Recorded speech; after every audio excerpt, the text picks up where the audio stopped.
ദൈവനാമം മഹത്വപ്പെടുമാറാകട്ടെ. കർത്താവിന്റെ നിസ്തുല്യ നാമത്തിൽ ഓരോരുത്തരെയും ഞങ്ങൾ ഒരിക്കൽ കൂടി ഈ വെബിനാറിലേക്ക് സ്വാഗതം ചെയ്തുകൊള്ളുന്നു.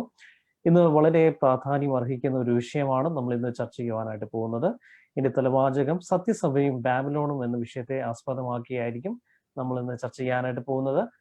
തുടക്കം തന്നെ ഞങ്ങൾ പാനലിസ്റ്റുകളെ പരിചയപ്പെടുത്തുവാനായിട്ട് ആഗ്രഹിക്കുന്നു. നമ്മോടൊപ്പം ചേരുന്നു ഞങ്ങളുടെ തോമസ് കളപ്പുരയിൽ, അദ്ദേഹത്തെ ഞാൻ സ്വാഗതം ചെയ്തുകൊള്ളുന്നു. വീണ്ടും നമ്മോടൊപ്പം ചെയ്യുന്നു ബ്രദർ ജിജി ചെറിയൻ, അദ്ദേഹത്തെയും സ്വാഗതം ചെയ്തുകൊള്ളുന്നു. അതുപോലെ തന്നെ പതുപോലെ നമുക്ക് ചേരുന്നു ബ്രദർ റെജിമോൻ മാത്യു, അദ്ദേഹത്തെയും സ്വാഗതം ചെയ്തുകൊള്ളുന്നു. നമുക്കൊരു നിമിഷം പ്രാർത്ഥിച്ചുകൊണ്ട് ആരംഭിക്കാം. പ്രാർത്ഥനയെ നമ്മെ ജിജി ചെറിയൻ നയിക്കുന്നതാണ്. നമുക്ക് ഒരുമിച്ച് പ്രാർത്ഥിക്കാം.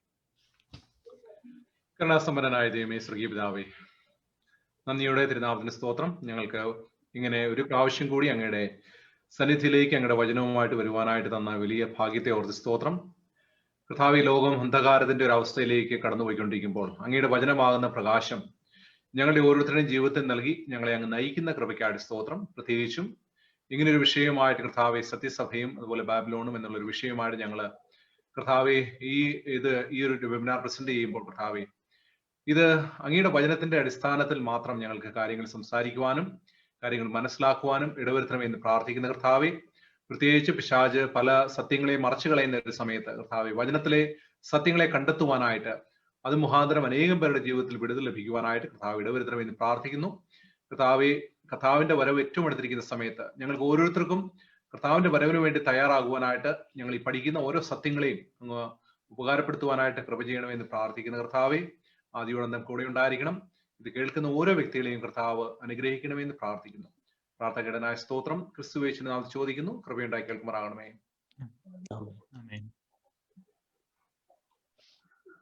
നിങ്ങളെ ഏവരുടെയും ശ്രദ്ധ ഒരു പഴയ സംഭവ കഥയിലേക്ക് ആകർഷിക്കുവാനായിട്ട് ഞാൻ ആഗ്രഹിക്കുന്നു. നമുക്ക് എല്ലാവർക്കും അറിയാവുന്ന ഒരു കഥയാണ് യാക്കോബ് ഇസ്ഹാക്കിനെ ചതിച്ച കഥ.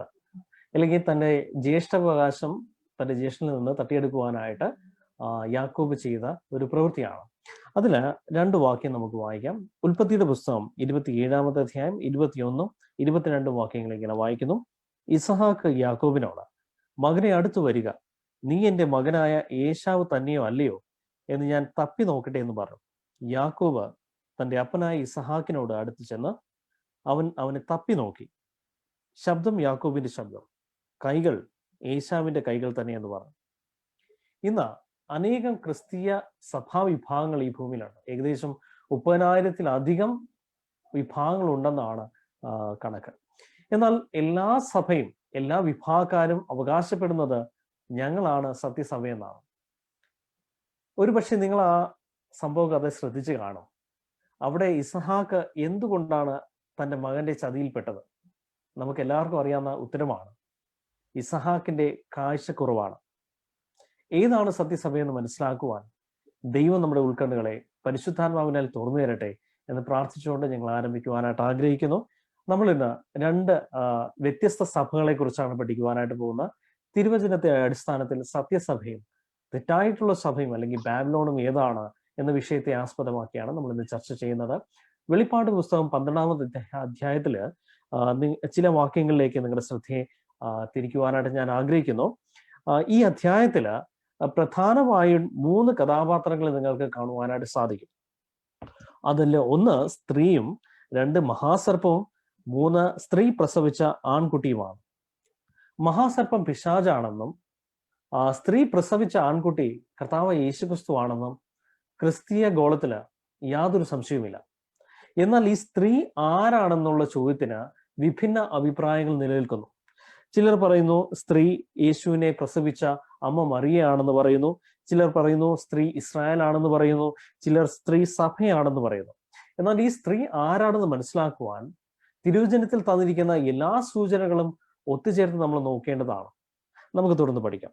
വെളിപ്പാട് പുസ്തകം 12-ാമത്തെ അധ്യായം 1-ാമത്തെ വാക്യത്തിൽ ഇങ്ങനെ പറയുന്നു, സ്വർഗത്തിൽ വലിയൊരു അടയാളം കാണായി. സൂര്യൻ അണിഞ്ഞൊരു സ്ത്രീ, അവളുടെ കാൽ കീഴ് ചന്ദ്രനും അവളുടെ തലയിൽ 12 നക്ഷത്രം കൊണ്ടുള്ള കിരീടവും ഉണ്ടായിരുന്നു എന്ന് കാണുന്നു. തുടക്കവാക്യത്തിൽ നിന്ന് തന്നെ ഈ ഒരു വിശേഷണം തികച്ചും ആലങ്കാരികമാണെന്ന് മനസ്സിലാക്കുവാൻ സാധിക്കും. വേറൊരർത്ഥത്തിൽ പറഞ്ഞാൽ ഈ സ്ത്രീ അല്ലെങ്കിൽ ഒരു അക്ഷരാർത്ഥത്തിലുള്ള സ്ത്രീ അല്ല എന്ന് വേണം നമുക്ക് മനസ്സിലാക്കേണ്ടത്. യോഹന്നാൻ സ്വർഗത്തിൽ ഈ സ്ത്രീയെ കാണുന്നു. സ്ത്രീ എന്താണെന്ന്, അല്ലെങ്കിൽ പ്രവചനത്തിൽ സ്ത്രീ എന്തിനെ സൂചിപ്പിക്കുന്നു എന്ന് നമ്മൾ മുമ്പത്തെ വെബിനാറിൽ കണ്ടു. ഒരുപക്ഷെ നമ്മൾ മറന്നുപോയെങ്കിൽ അത് സ്ത്രീ ഒരു സഭയെ സൂചിപ്പിക്കുന്നു എന്ന് നമുക്ക് മനസ്സിലാകുവാനായിട്ട് സാധിക്കും. അതിനായിട്ട് ഒരു വാക്യം വായിക്കുവാനായിട്ട് ആഗ്രഹിക്കുന്നത് എഫേസ്യർക്ക് എഴുതിയ ലേഖനം 5-ാമത്തെ അധ്യായം 31, 32 വാക്യത്തില് പൗലോസ് അപ്പോസ്തലൻ ഒരു ഭാര്യ ഭർത്തൃ ബന്ധത്തെ വിവരിച്ചതിന് ശേഷം 32-ാമത്തെ വാക്യത്തിൽ ഇങ്ങനെ വായിക്കുന്നു: ഈ മർമ്മം വലിയത്, ഞാൻ ക്രിസ്തുവിനെയും സഭയും ഉദ്ദേശിച്ചത്രയും പറയുന്നത്. അപ്പോൾ ഇവിടെ ഭാര്യ ഭർത്തൃ ബന്ധത്തിനെ ഉപമിച്ചതിന് ശേഷം പൗലോസ് അപ്പോസ്തലൻ പറയുന്നു ഇത് ക്രിസ്തുവിനെയും അതുപോലെ തന്നെ സഭയും കുറിച്ച് എത്ര പറയുന്നു. അപ്പൊ സ്ത്രീ സഭയെ സൂചിപ്പിക്കുന്നു എന്ന് നമ്മൾ കണ്ടു. ഈ സഭ അല്ലെങ്കിൽ ഈ സഭയുടെ വിശേഷണങ്ങൾ എന്തൊക്കെയാണ് തുടർന്നുള്ള വാക്യങ്ങൾ നമ്മൾ വായിക്കുമ്പോൾ അത് മനസ്സിലാക്കുമ്പോൾ ഈ സ്ത്രീയെ കുറിച്ച് കൂടുതൽ അറിയുവാനായിട്ട് നമുക്ക് സാധിക്കും. അതിനായിട്ട് നമുക്ക് തുടർന്ന് പഠിക്കാം. നമ്മളിപ്പോൾ വായിച്ചു വെളിപ്പാട് 12:1. നമുക്കൊന്നുകൂടെ വായിക്കാം. സ്വർഗത്തിൽ വലിയൊരു അടയാളം കാണാറായി. സൂര്യനെ അണിഞ്ഞൊരു സ്ത്രീ, അവളുടെ കാൽ കീഴ് ചന്ദ്രനും അവളുടെ തലയിൽ 12 നക്ഷത്രം കൊണ്ടുള്ള കിരീടവും ഉണ്ടായിരുന്നു. അപ്പോൾ സ്ത്രീ ആരാണെന്ന് നമ്മൾ മനസ്സിലാക്കി. ഇത് സഭയാണെന്നുള്ളത് നമ്മൾ വചനത്തിൽ നിന്ന് മനസ്സിലാക്കുന്നുണ്ട്. ഈ സ്ത്രീയുടെ സവിശേഷതകൾ എന്തൊക്കെയാണെന്നാണ് നമ്മൾ ഇനി നോക്കുവാനായിട്ട് പോകുന്നത്. അപ്പോൾ ഇവിടെ നമ്മൾ കണ്ടത് എന്താണ്? ഈ സ്ത്രീ സൂര്യനെയും ചന്ദ്രനെയും അതുപോലെ നക്ഷത്രം കൊണ്ടുള്ള കിരീടത്തെയും അണിഞ്ഞിരിക്കുന്നു എന്നാണ് കാണുന്നത്. അപ്പൊ സൂര്യൻ എന്തിനാണ് സൂചിപ്പിക്കുന്നത്? സൂര്യൻ യേശുവിനെയും അതുപോലെ തന്നെ സുവിശേഷത്തെയും നീതിയെയും കുറിക്കുന്നു എന്നുള്ളതാണ് നമ്മൾ മനസ്സിലാക്കേണ്ടത്. സങ്കീർത്തനം 84-ാം അധ്യായം 11-ാം വാക്യത്തില് നമ്മളിങ്ങനെ വായിക്കുന്നു: യഹോവയായ ദൈവം സൂര്യനും പരിചയമാകുന്നു. നമുക്കറിയാം യേശുവിനെ കൂടാതെ രക്ഷ കണ്ടെത്തുവാനായിട്ട് കഴിയില്ല എന്നുള്ളത് അപ്പോസ്തലപ്രവൃത്തി 4:12 അങ്ങനെയാണ് രേഖപ്പെടുത്തിയിരിക്കുന്നത്. അപ്പോൾ യേശുവിന്റെ സാന്നിധ്യം കൊണ്ടും അവന്റെ മഹത്വം കൊണ്ടും സഭ നിറയപ്പെടണമെന്ന് മറ്റെന്തിനേക്കാളും കൂടുതലായിട്ട് യേശു ആഗ്രഹിക്കുന്നു എന്നുള്ളതാണ് നമ്മൾ മനസ്സിലാക്കേണ്ടത്. ചന്ദ്രൻ എന്താണ് സൂചിപ്പിക്കുന്നത്? ചന്ദ്രൻ, അവളുടെ കാൽ കീഴിൽ ചന്ദ്രൻ ഉണ്ട് എന്നുള്ളതാണ് നമ്മൾ കാണുന്നത്, അല്ലെ? അപ്പോൾ ചന്ദ്രൻ പഴയ നിയമത്തിലെ യാഗകർമാദികളെ കുറിക്കുന്നു, അല്ലെങ്കിൽ സെറിമോണിയൽ സിസ്റ്റത്തെയാണ് കുറിക്കുന്നത്. അപ്പോൾ ചന്ദ്രൻ പ്രകാശിക്കുന്നത് പോലെ യാഗകർമാദികൾ ആത്മീയമായി വരുവാനിരിക്കുന്ന മിശിഹായുടെ തേജസ്സിനെ പ്രതിബിംബിച്ചിരുന്നു. നമുക്കറിയാം പഴയ നിയമകാലങ്ങളിലെല്ലാം പലവിധമായിട്ടുള്ള യാഗാദി കർമ്മങ്ങൾ ഉണ്ടായിരുന്നു. ഇതെല്ലാം വരുവാനിരിക്കുന്ന കർത്താവായ യേശുക്രിസ്തുവിനെയാണ് സൂചിപ്പിക്കുന്നത്. നമ്മൾ കഴിഞ്ഞ വെബിനാറുകളിലെല്ലാം ഇതിനെക്കുറിച്ച് നമ്മൾ വിശദമായിട്ട് പഠിച്ചതാണ്. എബ്രായർ 10-ാം അധ്യായം 1-ാം വാക്യത്തിലും അങ്ങനെ തന്നെയാണ് സൂചിപ്പിക്കുന്നത്. ന്യായപ്രമാണം വരുവാനുള്ള നന്മകളുടെ നിഴലല്ലാതെ കാര്യങ്ങളുടെ സാക്ഷാൽ സ്വരൂപമല്ലായിക്കൊണ്ട് ആണ്ടുതോറും ഇടവിടാതെ കഴിച്ചു വരുന്ന അതേ യാഗങ്ങളാൽ അടുത്തു വരുന്നവർക്ക് സൽഗുണ പൂർത്തി വരുത്തുവാൻ ഒരു നാളും കഴിവുള്ളതല്ല. അപ്പോൾ അന്ന് പഴയ നിയമത്തിലെ ന്യായപ്രമാണങ്ങൾ അല്ലെങ്കിൽ സെറമോണിയൽ ലോസ് ആണ് ഈ നിഴൽ അല്ലെങ്കിൽ ചന്ദ്രനാണ് എന്നുള്ളതാണ് നമ്മൾ കണക്കാക്കുന്നത്. അത് മാറിപ്പോയി എന്നുള്ളത് നമ്മൾ മനസ്സിലാക്കിയ കാര്യമാണ്. കർത്താവിന്റെ വരവോടുകൂടി അത് മാറിപ്പോയി. പിന്നീട് നക്ഷത്രങ്ങൾ എന്തിനെയാണ് സൂചിപ്പിക്കുന്നത്? നക്ഷത്രങ്ങൾ പുതിയ നിയമസഭയുടെ പ്രാരംഭകാലത്തിന് മകുടം ചാർത്തിയിരുന്ന 12 അപ്പസ്തോലന്മാരുടെ പ്രവർത്തനങ്ങളെയാണ് ഈ നക്ഷത്രങ്ങൾ കുറിക്കുന്നത്. അപ്പോൾ അതുപോലെ തന്നെ 12 ഇസ്രായേൽ ഗോത്രങ്ങളെയും ഈ നക്ഷത്രങ്ങൾ പ്രതിനിധീകരിക്കുന്നു എന്നുള്ളതാണ് നമ്മൾ മനസ്സിലാക്കുന്നത്. അപ്പോൾ ഈ സ്ത്രീ എല്ലാ കാലത്തുമുള്ള ദൈവജനത്തെ പ്രതിനിധീകരിക്കുന്നു എന്നുള്ളതാണ് നമ്മൾ കാണുന്നത്. അതിൽ യഹൂദനും ജാതിയും എല്ലാം ഉൾപ്പെടും.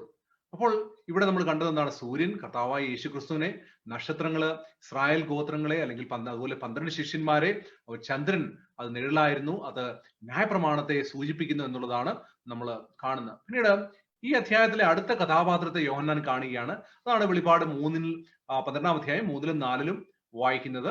ഇങ്ങനെ വായിക്കുന്നു: അവൾ ഗർഭിണിയായി നോവ് കെട്ടി വേദനപ്പെട്ട് നിലവിളിച്ചു. സ്വർഗത്തിൽ മറ്റൊരു അടയാളം കാണാറായി. 7 തലയും 10 കൊമ്പും തലയിൽ 7 രാജമുടിയുമായി തീ നിറമുള്ള ഒരു മഹാസർപ്പം.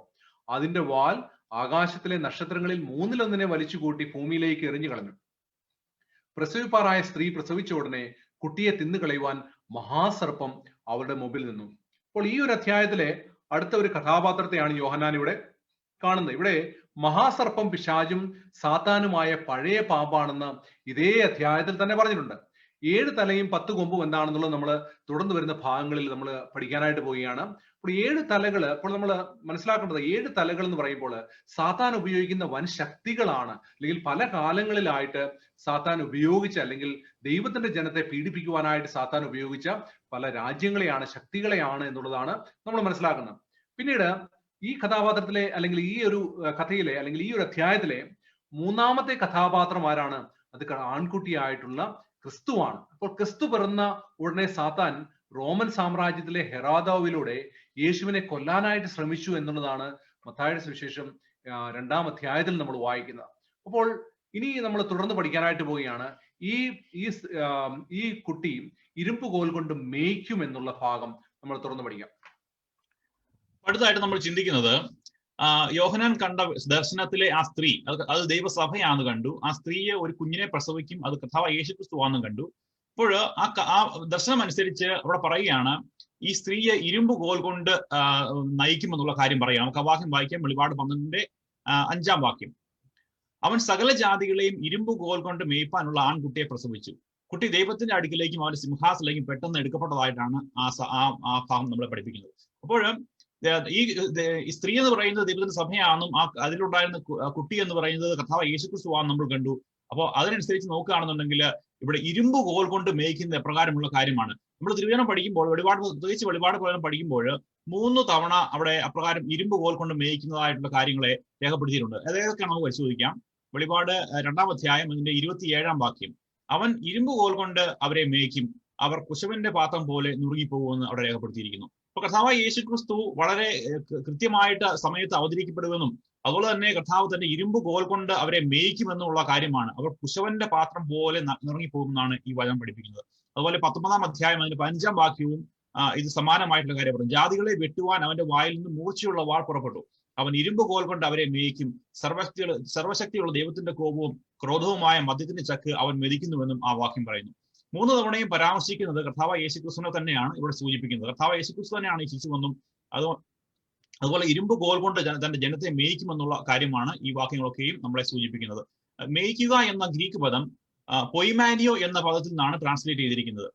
അതിന്റെ യഥാർത്ഥ മീനിങ് എന്ന് പറഞ്ഞു കഴിഞ്ഞാൽ ആട്ടിടയൻ തന്റെ ആടുകളെ തന്റെ ശത്രുക്കളിൽ നിന്നും രക്ഷിക്കുവാൻ ഉപയോഗിക്കുന്ന വടിയായിട്ടാണ് ഉപയോഗിക്കുന്നത്. അല്ലെങ്കിൽ ഈ വടി ഉപയോഗിച്ചുകൊണ്ട് തന്റെ മക്കളെ ശിക്ഷിക്കുമെന്നല്ല നമ്മൾ മനസ്സിലാക്കേണ്ടത്. പകരം തന്റെ ആടുകളായ തന്റെ മക്കളെ ശത്രുക്കളുടെ കയ്യിൽ നിന്നും രക്ഷിക്കുവാനായിട്ടുള്ള വടിയായിട്ടാണ് ഈ ഇരുമ്പ് കോൽ കൊണ്ട് ഇവിടെ താൻ നയിക്കുമെന്ന് പറയുന്നതിനെ പറ്റി നമ്മൾ മനസ്സിലാക്കേണ്ട പ്രധാനപ്പെട്ട കാര്യം. ക്രിസ്തു അവസാന നാളിൽ ഇരുമ്പ് കോൽ കൊണ്ട് കുശവന്റെ പാത്രത്തെ തച്ചുടയ്ക്കും പോലെ ദുഷ്ടന്മാരെ ഇല്ലാതാക്കുമെന്നാണ് സങ്കീർത്തനം പറയുന്നത്. നമുക്ക് ആ വാക്യം വായിക്കാം. സങ്കീർത്തനം 2-ന്റെ 9. ഇരുമ്പ് കോൽ കൊണ്ട് നീ അവരെ താർക്കും, ആ കുശവന്റെ പാത്രം പോലെ അവരെ ഉടയ്ക്കുമെന്ന് ഈ വാക്യം പറയുന്നു. അപ്പോൾ യോഹന്നാൻ കണ്ട ഈ ദർശനത്തില് തന്റെ ഈ സ്ത്രീ ഒരു കുഞ്ഞിനെ പ്രസവിക്കുമെന്നും ആ കുഞ്ഞ് ഇരുമ്പ് കോൽ കൊണ്ട് ഈ ജാതികളെ മേയ്ക്കുമെന്ന് അല്ലെങ്കിൽ തന്റെ ജനത്തെ മേയ്ക്കുമെന്ന് പറയുമ്പോൾ മനസ്സിലാക്കേണ്ട കാര്യം, തന്റെ ജനത്തെ സംരക്ഷിക്കുന്നതിന് വേണ്ടി കർത്താവ് ഇരുമ്പ് കോൽ കൊണ്ട് ജനത്തെ നയിക്കുമെന്നുള്ളതാണ് നമ്മൾ മനസ്സിലാക്കേണ്ടത്. കാരണം ഈ സ്ത്രീയുടെ കുഞ്ഞിനെയും അതുപോലെ തന്നെ അതിനുശേഷം വരുന്നതായ സമൂഹത്തെയും താർക്കുന്നതിന് വേണ്ടിയിട്ട് ഈ മഹാസർപ്പം കഠിനമായി പരിശ്രമിക്കുന്നതിന്റെ ഫലമായിട്ടാണ് ദൈവം ഇപ്രകാരമുള്ള കാര്യങ്ങളെ നമുക്ക് മുൻകൂട്ടി അറിയിച്ചു തന്നിരിക്കുന്നത്. മുമ്പോട്ട് പഠിക്കുമ്പോൾ എപ്രകാരമാണ് ഈ സ്ത്രീയെ ദൈവം സംരക്ഷിച്ചതെന്നും അതിൽ നിന്നും ഉണ്ടായ തന്റെ ദൈവമക്കളെ എപ്രകാരമാണ് ദൈവം കാലാകാലങ്ങളിൽ സംരക്ഷിച്ചതെന്നും മുമ്പോട്ടുള്ള പഠനത്തിൽ നമുക്ക് മനസ്സിലാക്കാം. നമുക്ക് തുറന്നു പഠിക്കാം. ഇനി നമുക്ക് വെളിപ്പാടിന്റെ 12-ന്റെ 6 കാണുന്ന മരുഭൂമിയിലേക്ക് ഓടിപ്പോയ സ്ത്രീ ആരാണ് എന്ന വിഷയത്തെക്കുറിച്ച് നമുക്ക് പഠിക്കാം. അവിടെ നമുക്ക് ആദ്യം ആ വാക്യം ഒന്ന് വായിച്ചു നോക്കാം. സ്ത്രീ മരുഭൂമിയിലേക്ക് ഓടിപ്പോയി, അവിടെ അവളെ 1260 ദിവസം പോറ്റേണ്ടതിന് ദൈവം ഒരുക്കിയൊരു സ്ഥലം അവൾക്കുണ്ട്. ഈ വാക്യത്തില് സ്ത്രീ എന്തിനു ഓടിപ്പോയി എന്ന് അവിടെ നമ്മൾ കാണുന്നില്ല. എങ്കിലും ഇതേ അധ്യായത്തിൽ അതിന്റെ പൊരുള കൊടുത്തിട്ടുണ്ട്. അത് 13-ഉം 14-ഉം വാക്യം, ഇതേ അദ്ദേഹത്തിന്റെ തന്നെ 13-ഉം 14-ഉം വാക്യങ്ങൾ നമുക്ക് നോക്കാം. തന്നെ മരുഭൂമിയിലേക്ക് തള്ളിക്കളഞ്ഞു എന്ന് മനസ്സിലാക്കി മഹാസർപ്പം കണ്ടിട്ട് ആൺകുട്ടിയെ പ്രസവിച്ച സ്ത്രീയെ ഉപദ്രവിച്ചു തുടങ്ങി. അപ്പോൾ സ്ത്രീയും മരുഭൂമിയിൽ തന്റെ സ്ഥലത്തേക്ക് പറന്നു പോകേണ്ടതിന് വലിയ കഴുകന്റെ 2 ചിറക് ലഭിച്ചു. അവളെ സർപ്പത്തോട് അകലെ 1 കാലവും 2 കാലവും 1/2 കാലവും പോറ്റി സംരക്ഷിച്ചു. ഇതിൽ നിന്ന് സ്ത്രീ മരുഭൂമിയിലേക്ക് ഓടിപ്പോകുവാൻ കാരണം മഹാസർപ്പമാണെന്ന് കാണാം. അതിന് കാരണം മഹാസർപ്പത്തെ സ്വർഗത്തിൽ നിന്ന് ഭൂമിയിലേക്ക് തള്ളിയിട്ടതുകൊണ്ടാണ് എന്നും നമുക്ക് മനസ്സിലാക്കാം. ഇവിടെ പറയുന്ന 1 കാലവും 2 കാലവും 1/2 കാലം എന്നുള്ളത് 1260 വർഷങ്ങളാണെന്ന് തിരുവചനത്തിലൂടെ കഴിഞ്ഞ വെബിനാറിലൂടെ നമ്മൾ പഠിച്ചതാണ്. സ്ത്രീ മരുഭൂമിയിലേക്ക് പോയി എന്നതുകൊണ്ട് ഡാർക്ക് ഏജസിലുണ്ടായ കത്തോലിക്ക സഭയുടെ പീഡനത്തിൽ നിന്ന് രക്ഷപ്പെടുവാനായി അന്നുണ്ടായിരുന്ന ദൈവസഭ വെസ്റ്റേൺ യൂറോപ്പിലെ വനാന്തരങ്ങളിലേക്കും പിന്നീട് അമേരിക്കയിലേക്കും പലായനം ചെയ്തതിനെ സൂചിപ്പിക്കുന്നു. ഇനി എന്തുകൊണ്ടാണ് മഹാസർപ്പത്തെ സ്വർഗത്തിൽ നിന്ന് ഭൂമിയിലേക്ക് തള്ളിയിട്ടതെന്ന് അടുത്ത വാക്യം വിവരിക്കുന്നു. അതിനെപ്പറ്റി നമുക്ക് തുറന്നു പഠിക്കാം. സ്വർഗത്തിലെ യുദ്ധം ഒരു വാക്യം വായിച്ചുകൊണ്ട് നമുക്ക് ആരംഭിക്കാം. വെളിപ്പാട് പുസ്തകം 12-ാമത്തെ അധ്യായം 7-ഉം 8-ഉം വാക്യങ്ങൾ ഇങ്ങനെ വായിക്കുന്നു. പിന്നെ സ്വർഗത്തിൽ യുദ്ധമുണ്ടായി, മിഖായേലും അവന്റെ ദൂതന്മാരും മഹാസർപ്പത്തോട് പടവെട്ടി. തന്റെ ദൂതന്മാരുമായി മഹാസർപ്പം പടവെട്ടി ജയിച്ചില്ല താൻ. സ്വർഗത്തിൽ അവരുടെ സ്ഥലം പിന്നെ കണ്ടതുമില്ല. സ്വർഗത്തിൽ ഒരു യുദ്ധമോ? തീർച്ചയായും അതൊരു ആക്ഷരിക യുദ്ധമാകാൻ സാധ്യതയില്ല. അതുകൊണ്ട് തന്നെ അതൊരു ആത്മീയ യുദ്ധമായിരിക്കണം. എന്നാൽ സ്വർഗം പോലൊരു സ്ഥലത്ത് എങ്ങനെയാണ് ഇങ്ങനെ ഒരു അനിഷ്ട സംഭവം ഉണ്ടാകുന്നതെന്ന് നമ്മൾ ഒരുപക്ഷെ ചിന്തിച്ചേക്കാം. അതിനുള്ള ഒരു ഉത്തരമായിട്ട് ഒരു വാക്യം വായിക്കുവാനായിട്ട് ആഗ്രഹിക്കുന്നു. വെളിപ്പാട് പുസ്തകം 3-ാമത്തെ അധ്യായം 20-ാമത്തെ വാക്യം ഇങ്ങനെ വായിക്കുന്നു. ഞാൻ വാതിൽക്ക് നിന്ന് മുട്ടുന്നു. ആരെങ്കിലും എൻ്റെ ശബ്ദം കേട്ട് വാതിൽ തുറന്നാൽ ഞാൻ അവന്റെ അടുക്കൽ ചെന്ന് അവനോടും അവൻ എന്നോടും കൂടി അത്താഴം കഴിയും. ഇവിടെ പറഞ്ഞിരിക്കുന്ന പ്രകാരം യേശു ഒരിക്കലും നിർബന്ധത്താൽ നമ്മുടെ ഉള്ളിൽ വസിക്കുവാനായിട്ട് ആഗ്രഹിക്കുന്നില്ല. വേറൊരു അർത്ഥത്തിൽ പറഞ്ഞാൽ നമുക്ക് തിരഞ്ഞെടുക്കുവാനുള്ള സ്വാതന്ത്ര്യം നൽകിയിരിക്കുന്നു. ഇതുപോലെ തന്നെ സ്വർഗത്തിലെ ദൂതഗണങ്ങൾക്കും തിരഞ്ഞെടുപ്പിന്റെ സ്വാതന്ത്ര്യം ഉണ്ടായിരുന്നു. എന്നാൽ അത് ദുരുപയോഗം ചെയ്ത ലൂസിഫർ ദൈവത്തോട് മറുതലിക്കുകയാണ് ഉണ്ടായത്. ഇതാണ് ആത്മീയ യുദ്ധത്തിന്റെ കാരണമെന്ന് നമ്മൾ മനസ്സിലാക്കുന്നു. അങ്ങനെ ദൈവത്തിനെതിരായിട്ട് ലൂസിഫർ മറുതലിച്ചപ്പോൾ ഒരു പക്ഷേ അവന് അവിടുത്തെ ഒരു ചെറിയ പട്ടം അല്ലെങ്കിൽ ഒരു ചെറിയ പറ്റം ദൂതഗണങ്ങളെ അവനോട് ചേർക്കുവാനായിട്ട് സാധിച്ചു. എന്നാൽ ആ ഒരു യുദ്ധത്തില് ആര് ജയിച്ചു? മിഖായേൽ ജയിച്ചു എന്നാണ് എഴുതിയിരിക്കുന്നത്. തത്ഫലമായിട്ട് ലൂസിഫറിനെയും സാത്താന്റെ ദൂതഗണങ്ങളെയും സ്വർഗത്തിൽ നിന്ന് തള്ളിയിട്ട് ഭൂമിയിലേക്ക് തള്ളിയിടുന്നതായിട്ട് നമ്മൾ കാണുന്നു. തുടർന്ന് എന്താണ് ഈ ലൂസിഫറും തന്റെ സൈന്യങ്ങളും ചെയ്യുവാനായിട്ട് പോകുന്നത് എന്ന് നമുക്ക് തുടർന്ന് പഠിക്കാം. നമ്മൾ വെളിപ്പാട് പുസ്തകം 12-13 വായിക്കുമ്പോൾ അവിടെ തന്നെ ഭൂമിയിലേക്ക് തള്ളിക്കളഞ്ഞു എന്ന് മഹാസർപ്പം കണ്ടിട്ട് ആൺകുട്ടിയെ പ്രസവിച്ച സ്ത്രീയെ ഉപദ്രവിച്ചു തുടങ്ങി. അപ്പോൾ നമ്മൾ കണ്ടു സ്ത്രീ ആരാണ് എന്നുള്ളത് നമ്മൾ കണ്ടു, സഭയാണെന്ന് കണ്ടു. ആൺകുട്ടി കർത്താവായ യേശുക്രിസ്തു ആണെന്ന് നമ്മൾ കണ്ടു. അപ്പോൾ ആ സഭയെ ഉപദ്രവിച്ചു തുടങ്ങി എന്നുള്ളതാണ് ഇവിടെ കാണുന്നത്. അപ്പോൾ കർത്താവിന്റെ അല്ലെങ്കിൽ ക്രിസ്തുവിന്റെ സഭയ്ക്ക് ആദ്യം മുതൽ തന്നെ സാത്താനിൽ നിന്ന് ഉപദ്രവം ഉണ്ടായെന്ന് തിരുവചനവും ചരിത്രവും രേഖപ്പെടുത്തുന്നു എന്നുള്ളതാണ് നമ്മൾ കാണുന്നത്. പ്രവൃത്തികളുടെ പുസ്തകം 8-ാം അധ്യായം 1-ാം വാക്യത്തിൽ നമ്മളിങ്ങനെ വായിക്കുന്നു, അവരെ കൊല ചെയ്തത് ശൗലിന് സമ്മതമായിരുന്നു. അന്ന് യെരുശലേമിലെ സഭയ്ക്ക് ഒരു വലിയ ഉപദ്രവം നേരിട്ടു. അപ്പസ്തോലന്മാർ ഒഴികെ എല്ലാവരും യഹൂദിയ ശമരിയ ദേശങ്ങളിൽ ചിതറിപ്പോയി. ഇത് 1-ാം നൂറ്റാണ്ടിൽ നടന്ന സംഭവമാണ്. യഹൂദിയിലെ സഭയ്ക്ക് വലിയൊരു പീഡനം റോമാക്കാരിൽ നിന്നും ഏൽക്കേണ്ടി വന്നു എന്നുള്ളതാണ് നമ്മൾ കാണുന്നത്. ഇതെല്ലാം ചരിത്രത്തിൽ രേഖപ്പെടുത്തിയിരിക്കുന്ന കാര്യമാണ്. പിന്നെ വെളിപ്പാട് 12-14 നമ്മൾ ഇങ്ങനെ വായിക്കുന്നു, അപ്പോൾ സ്ത്രീക്ക് മരുഭൂമിയിൽ തന്റെ സ്ഥലത്തേക്ക് പറന്നു പോകേണ്ടതിന് വലിയ കഴുകന്റെ 2 ചിറക് ലഭിച്ചു. അവിടെ അവളെ സർപ്പത്തോട് അകലെ ഒരു കാലവും ഇരുകാലവും അരക്കാലവും പോറ്റി രക്ഷിച്ചു. അപ്പൊ നമ്മൾ ആദ്യത്തെ 2 നൂറ്റാണ്ടുകള് മഹാപീഡനങ്ങളായിരുന്നു സഭയ്ക്ക് അനുഭവിക്കേണ്ടി വന്നത്. ഏകദേശം 313 AD വരെ കോൺസ്റ്റന്റീൻ ചക്രവർത്തിയുടെ ഒരു കൺവേർഷന്റെ സമയം വരെയാണ് സഭയ്ക്ക് പീഡനം അനുഭവിക്കേണ്ടി വന്നത് എന്നുള്ളതെല്ലാം നമ്മൾ കഴിഞ്ഞ വെബിനാറിൽ പഠിച്ചതാണ്. അപ്പോൾ അതിനുശേഷമാണ് വീണ്ടും നമുക്കറിയാം ഒരു പാപ്പാത്ത ശക്തിയുടെ ഒരു ഭരണകാലത്താണ് സഭ വീണ്ടും ഒരു ഡാർക്ക് ഏജസിലേക്ക് പോകേണ്ടി വന്നത് എന്നുള്ളതാണ് നമ്മൾ തുറന്നുള്ള ഭാഗങ്ങളിൽ നോക്കാനായിട്ട് പോകുന്നത്. അപ്പോൾ ഇവിടെ ഈ ഒരു സ്ത്രീക്ക് മരുഭൂമിയിൽ പോകേണ്ടതിന് വേണ്ടിയതാണ് അവിടെ കഴുകന്റെ 2 ചിറക് ലഭിച്ചു എന്നാണ് എഴുതിയിരിക്കുന്നത്. അപ്പം മിസ്രൈമിന്റെ അടിമത്തത്തിൽ നിന്ന് അല്ലെങ്കിൽ ഈജിപ്തിന്റെ അടിമത്തിൽ നിന്ന് ഇസ്രായേൽ ജനത്തെ ദൈവം വിടുവിച്ചു കൊണ്ടുവന്നപ്പോൾ കഴുകന്റെ ചിറകിന്മേൽ കൊണ്ടുവന്നെന്നാണ് പറയുന്നത്, അല്ലെങ്കിൽ വചനത്തിൽ രേഖപ്പെടുത്തിയിരിക്കുന്നത്. അതാണ് പുറപ്പാട് 19-4 രേഖപ്പെടുത്തിയിരിക്കുന്നത്. അപ്പോൾ ഇവിടെ പാപ്പാത്ത റോമയിലൂടെ പ്രവർത്തിച്ച സാത്താന്റെ കോപത്തിൽ നിന്നും തന്നെ സംരക്ഷിക്കുന്നതിന് വേണ്ടി സ്ത്രീ അല്ലെങ്കിൽ സഭ മരുഭൂമിയിലേക്ക് ഒരു കാലം ഇരുകാലം അരക്കാലം അല്ലെങ്കിൽ 1260 അക്ഷരീയ വർഷങ്ങൾ ഓടിപ്പോയി എന്നാണ് 6-ാം വാക്യവും 14-ാം വാക്യവും പറയുന്നത്. സഭ മരുഭൂമിയിൽ കഴിഞ്ഞ കാലമെല്ലാം ദൈവം നൽകിയ സംരക്ഷണത്തെയാണ് ഈ രണ്ട് ചിറകുകൾ അല്ലെങ്കിൽ കഴുകന്റെ രണ്ട് ചിറകുകൾ ഇവിടെ സൂചിപ്പിക്കുന്നത്. അതാണ് പുറപ്പാട് 19:4 നമ്മൾ ഇങ്ങനെ വായിക്കുന്നു, ഞാൻ മിസ്രൈമ്യരോട് ചെയ്തതും നിങ്ങളെ കഴുകന്മാരുടെ ചിറകിന്മേൽ വഹിച്ച് എന്റെ അടുക്കൽ വരുത്തിയതും നിങ്ങൾ കണ്ടുവല്ലോ.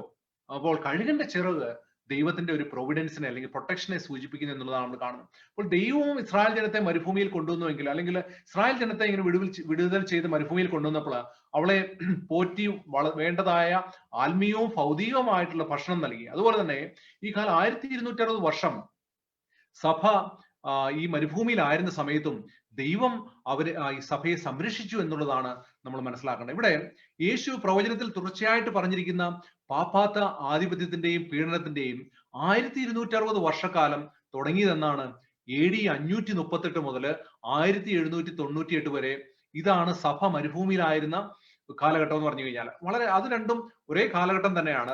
ഒരു കാലവും ഇരുക്കാലം അരക്കാലം എന്ന് പറയുമ്പോൾ ഈ 1260 വർഷം സഭ മരുഭൂമിയിലായിരുന്നു എന്നുള്ളതാണ്. അല്ലെങ്കിൽ അതായത് പീഡനം ഭയന്ന്, അല്ലെങ്കിൽ പീഡന സത്യസഭ അന്ന് വെളിച്ചത്തില്ലായിരുന്നു, മരുഭൂമിയിലായിരുന്നു കാണുന്നത്. അപ്പോൾ ഈ കാലത്ത് കർത്താവ് നൽകിയ ആത്മീയ ഭക്ഷണം എന്താണ്? വെളിപ്പാട് 11:3 നമ്മൾ വായിക്കുന്നത്, അന്ന് ഞാൻ എന്റെ 2 സാക്ഷികൾക്ക് വരം നൽകും, അവർ രട്ടെടുത്തുകൊണ്ട് 1260 ദിവസം പ്രവചിക്കും. അപ്പോൾ അത് 2 സാക്ഷികളായിട്ടുള്ള തിരുവചനമാണ്. സത്യസഭയ്ക്ക് അന്ന് വചനം ഉണ്ടായിരുന്നു എന്നുള്ളതാണ് നമ്മൾ കാണുന്നത്. അവര് സർവനാശം സംഭവിക്കാതെ, ആരും കാണാതെ ഒളിച്ചു കഴിയുമ്പോൾ അവിടെ മരുഭൂമിയിൽ നിന്ന്, അല്ലെങ്കിൽ വിജനമായ സ്ഥലങ്ങളിലേക്ക്, പർവ്വതങ്ങളിലേക്ക്, ഗുഹകളിലേക്ക്, വനപ്രദേശങ്ങളിലേക്കാണ് ഇവരെല്ലാം ഒളിവിൽ പോയത്. അതാണ് എബ്രായർ 11:37-38 നമ്മൾ വായിക്കുന്നുണ്ട്. പ്രകാരം ഒളിവിൽ പാർത്തിരുന്നവര് വാൽഡൻസിയൻസ്, ആൽബിജിനൻസ്, ഹ്യൂഗനോട്ട്സ് മുതലായവരാണ്. പാപ്പാത്തം അഴിച്ചുവിട്ട പീഡന സമയത്ത് മരുഭൂമിയിലേക്ക് ഓടിപ്പോകാതിരുന്നെങ്കിൽ ഈ സഭ അല്ലെങ്കിൽ ദൈവത്തിന്റെ ജനം ഈ ഭൂമികത്ത് നിന്ന് പൂർണ്ണമായിട്ടും തുടച്ച് നീക്കപ്പെടുമായിരുന്നു. ഏകദേശം 40 വർഷക്കാലം കൊണ്ട്, അതായത് 1540 മുതൽ 1580 വരെ ഏകദേശം 9 ലക്ഷം പേർ കൊല്ലപ്പെട്ടു എന്നുള്ളതാണ് നമ്മൾ കാണുന്നത്. നമ്മൾ കഴിഞ്ഞ വെബിനാറുകളിലൊക്കെ കണ്ടതാണ്. മതദ്രോഹ വിചാരണ അല്ലെങ്കിൽ ഇൻക്വിസിഷൻ സമയത്ത് ഏകദേശം 1,50,000 പേർ കൊല്ലപ്പെട്ടു. അപ്പോൾ 1260 വർഷക്കാലത്ത് ഏകദേശം 5 കോടിയിലധികം ജനങ്ങൾ തങ്ങളുടെ വിശ്വാസത്തിന് വേണ്ടിയിട്ട്, അല്ലെങ്കിൽ സഭ അല്ലെങ്കിൽ സത്യസഭയിലെ മെമ്പേഴ്സ് കൊല്ലപ്പെട്ടു എന്നുള്ളതാണ് കാണുന്നത്. ഇതൊക്കെ ചരിത്രത്തിൽ രേഖപ്പെടുത്തിയിരിക്കുന്ന കാര്യമാണ്. പക്ഷെ പലരും ഇതിനെക്കുറിച്ചൊന്നും സംസാരിക്കുന്നില്ല എന്നുള്ളതാണ് നമ്മൾ കാണുന്നത്. അപ്പോൾ അതുപോലെ തന്നെ 1260 വർഷക്കാലത്ത് ദൈവത്തിന്റെ സഭ ഒരു ഔദ്യോഗിക സംഘടനയായിട്ട് പ്രവർത്തിച്ചിരുന്നില്ല. AD 538 മുതൽ 1798 വരെയുള്ള സമയത്ത് സഭ ഉണ്ടായിരുന്നുവെങ്കിലും അതൊരു ഔദ്യോഗിക സംഘടനയായിരുന്നില്ല.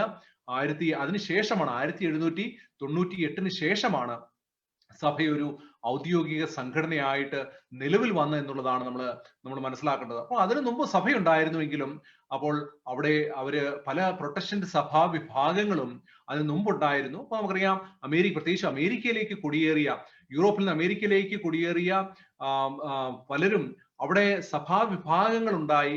അപ്പൊ ആ സഭകളെല്ലാം നിലവിലുണ്ടായിരുന്നുവെങ്കിലും 1798 പ്രവചന പ്രകാരം 1798 ശേഷമാണ് അന്ത്യകാല സഭയായിട്ട് അത് വെളിയിൽ വരുന്നത്. അപ്പോൾ 1798 മുമ്പ് നിലനിന്ന സഭകളൊന്നും അന്ത്യകാല സഭകളാണ് എന്ന് നമുക്ക് പറയാനായിട്ട് സാധിക്കുന്നില്ല. 1798 ശേഷം ഉദയം ചെയ്ത അന്ത്യകാല സഭയിലേക്കാണ് ദൈവത്തിന്റെ ജനത്തെ ദൈവം ഇന്ന് വിളിക്കുന്നത് എന്നുള്ളതാണ് നമ്മൾ മനസ്സിലാക്കേണ്ടത്. നമുക്ക് ഇനിയും തുറന്നു പഠിക്കാം, എപ്പോഴാണ് മഹാസർപ്പത്തെ തള്ളിയിട്ടത് എന്നുള്ള ഭാവം. അപ്പോൾ ബൈബിൾ പഠിക്കുമ്പോൾ നമുക്ക് ഒരു കാര്യം മനസ്സിലാകും. അവിടെ ഈ സ്ത്രീക്കെതിരെ അല്ലെങ്കിൽ ദൈവസഭയ്ക്കെതിരെ മഹാസർപ്പം എപ്പോഴും പടവെട്ടുന്നതായിട്ട് കാണാൻ കൊണ്ട് സാധിക്കും. എന്നാൽ തിരുവചനം പഠിക്കുമ്പോൾ മഹാസർപ്പത്തെ ഭൂമിയിലേക്ക് തള്ളിയിട്ടു എന്നുള്ളതായ ഒരു പ്രവചനത്തെ നമുക്ക് കാണാൻ കൊണ്ട് സാധിക്കും. അപ്പോൾ സാധാരണ ആളുകൾ ചോദിക്കും, എപ്പോഴാണ് മഹാസർപ്പത്തെ തള്ളിയിട്ടത്? അത് സ്വർഗത്തിൽ യുദ്ധമുണ്ടായ അതേ സമയത്ത് തന്നെയാണോ? നമ്മൾ നേരത്തെ കണ്ടു സ്വർഗത്തിൽ യുദ്ധമുണ്ടായ കാര്യമൊക്കെ നേരത്തെ ബൈബിളിലൂടെ നമ്മൾ കണ്ടതാണ്.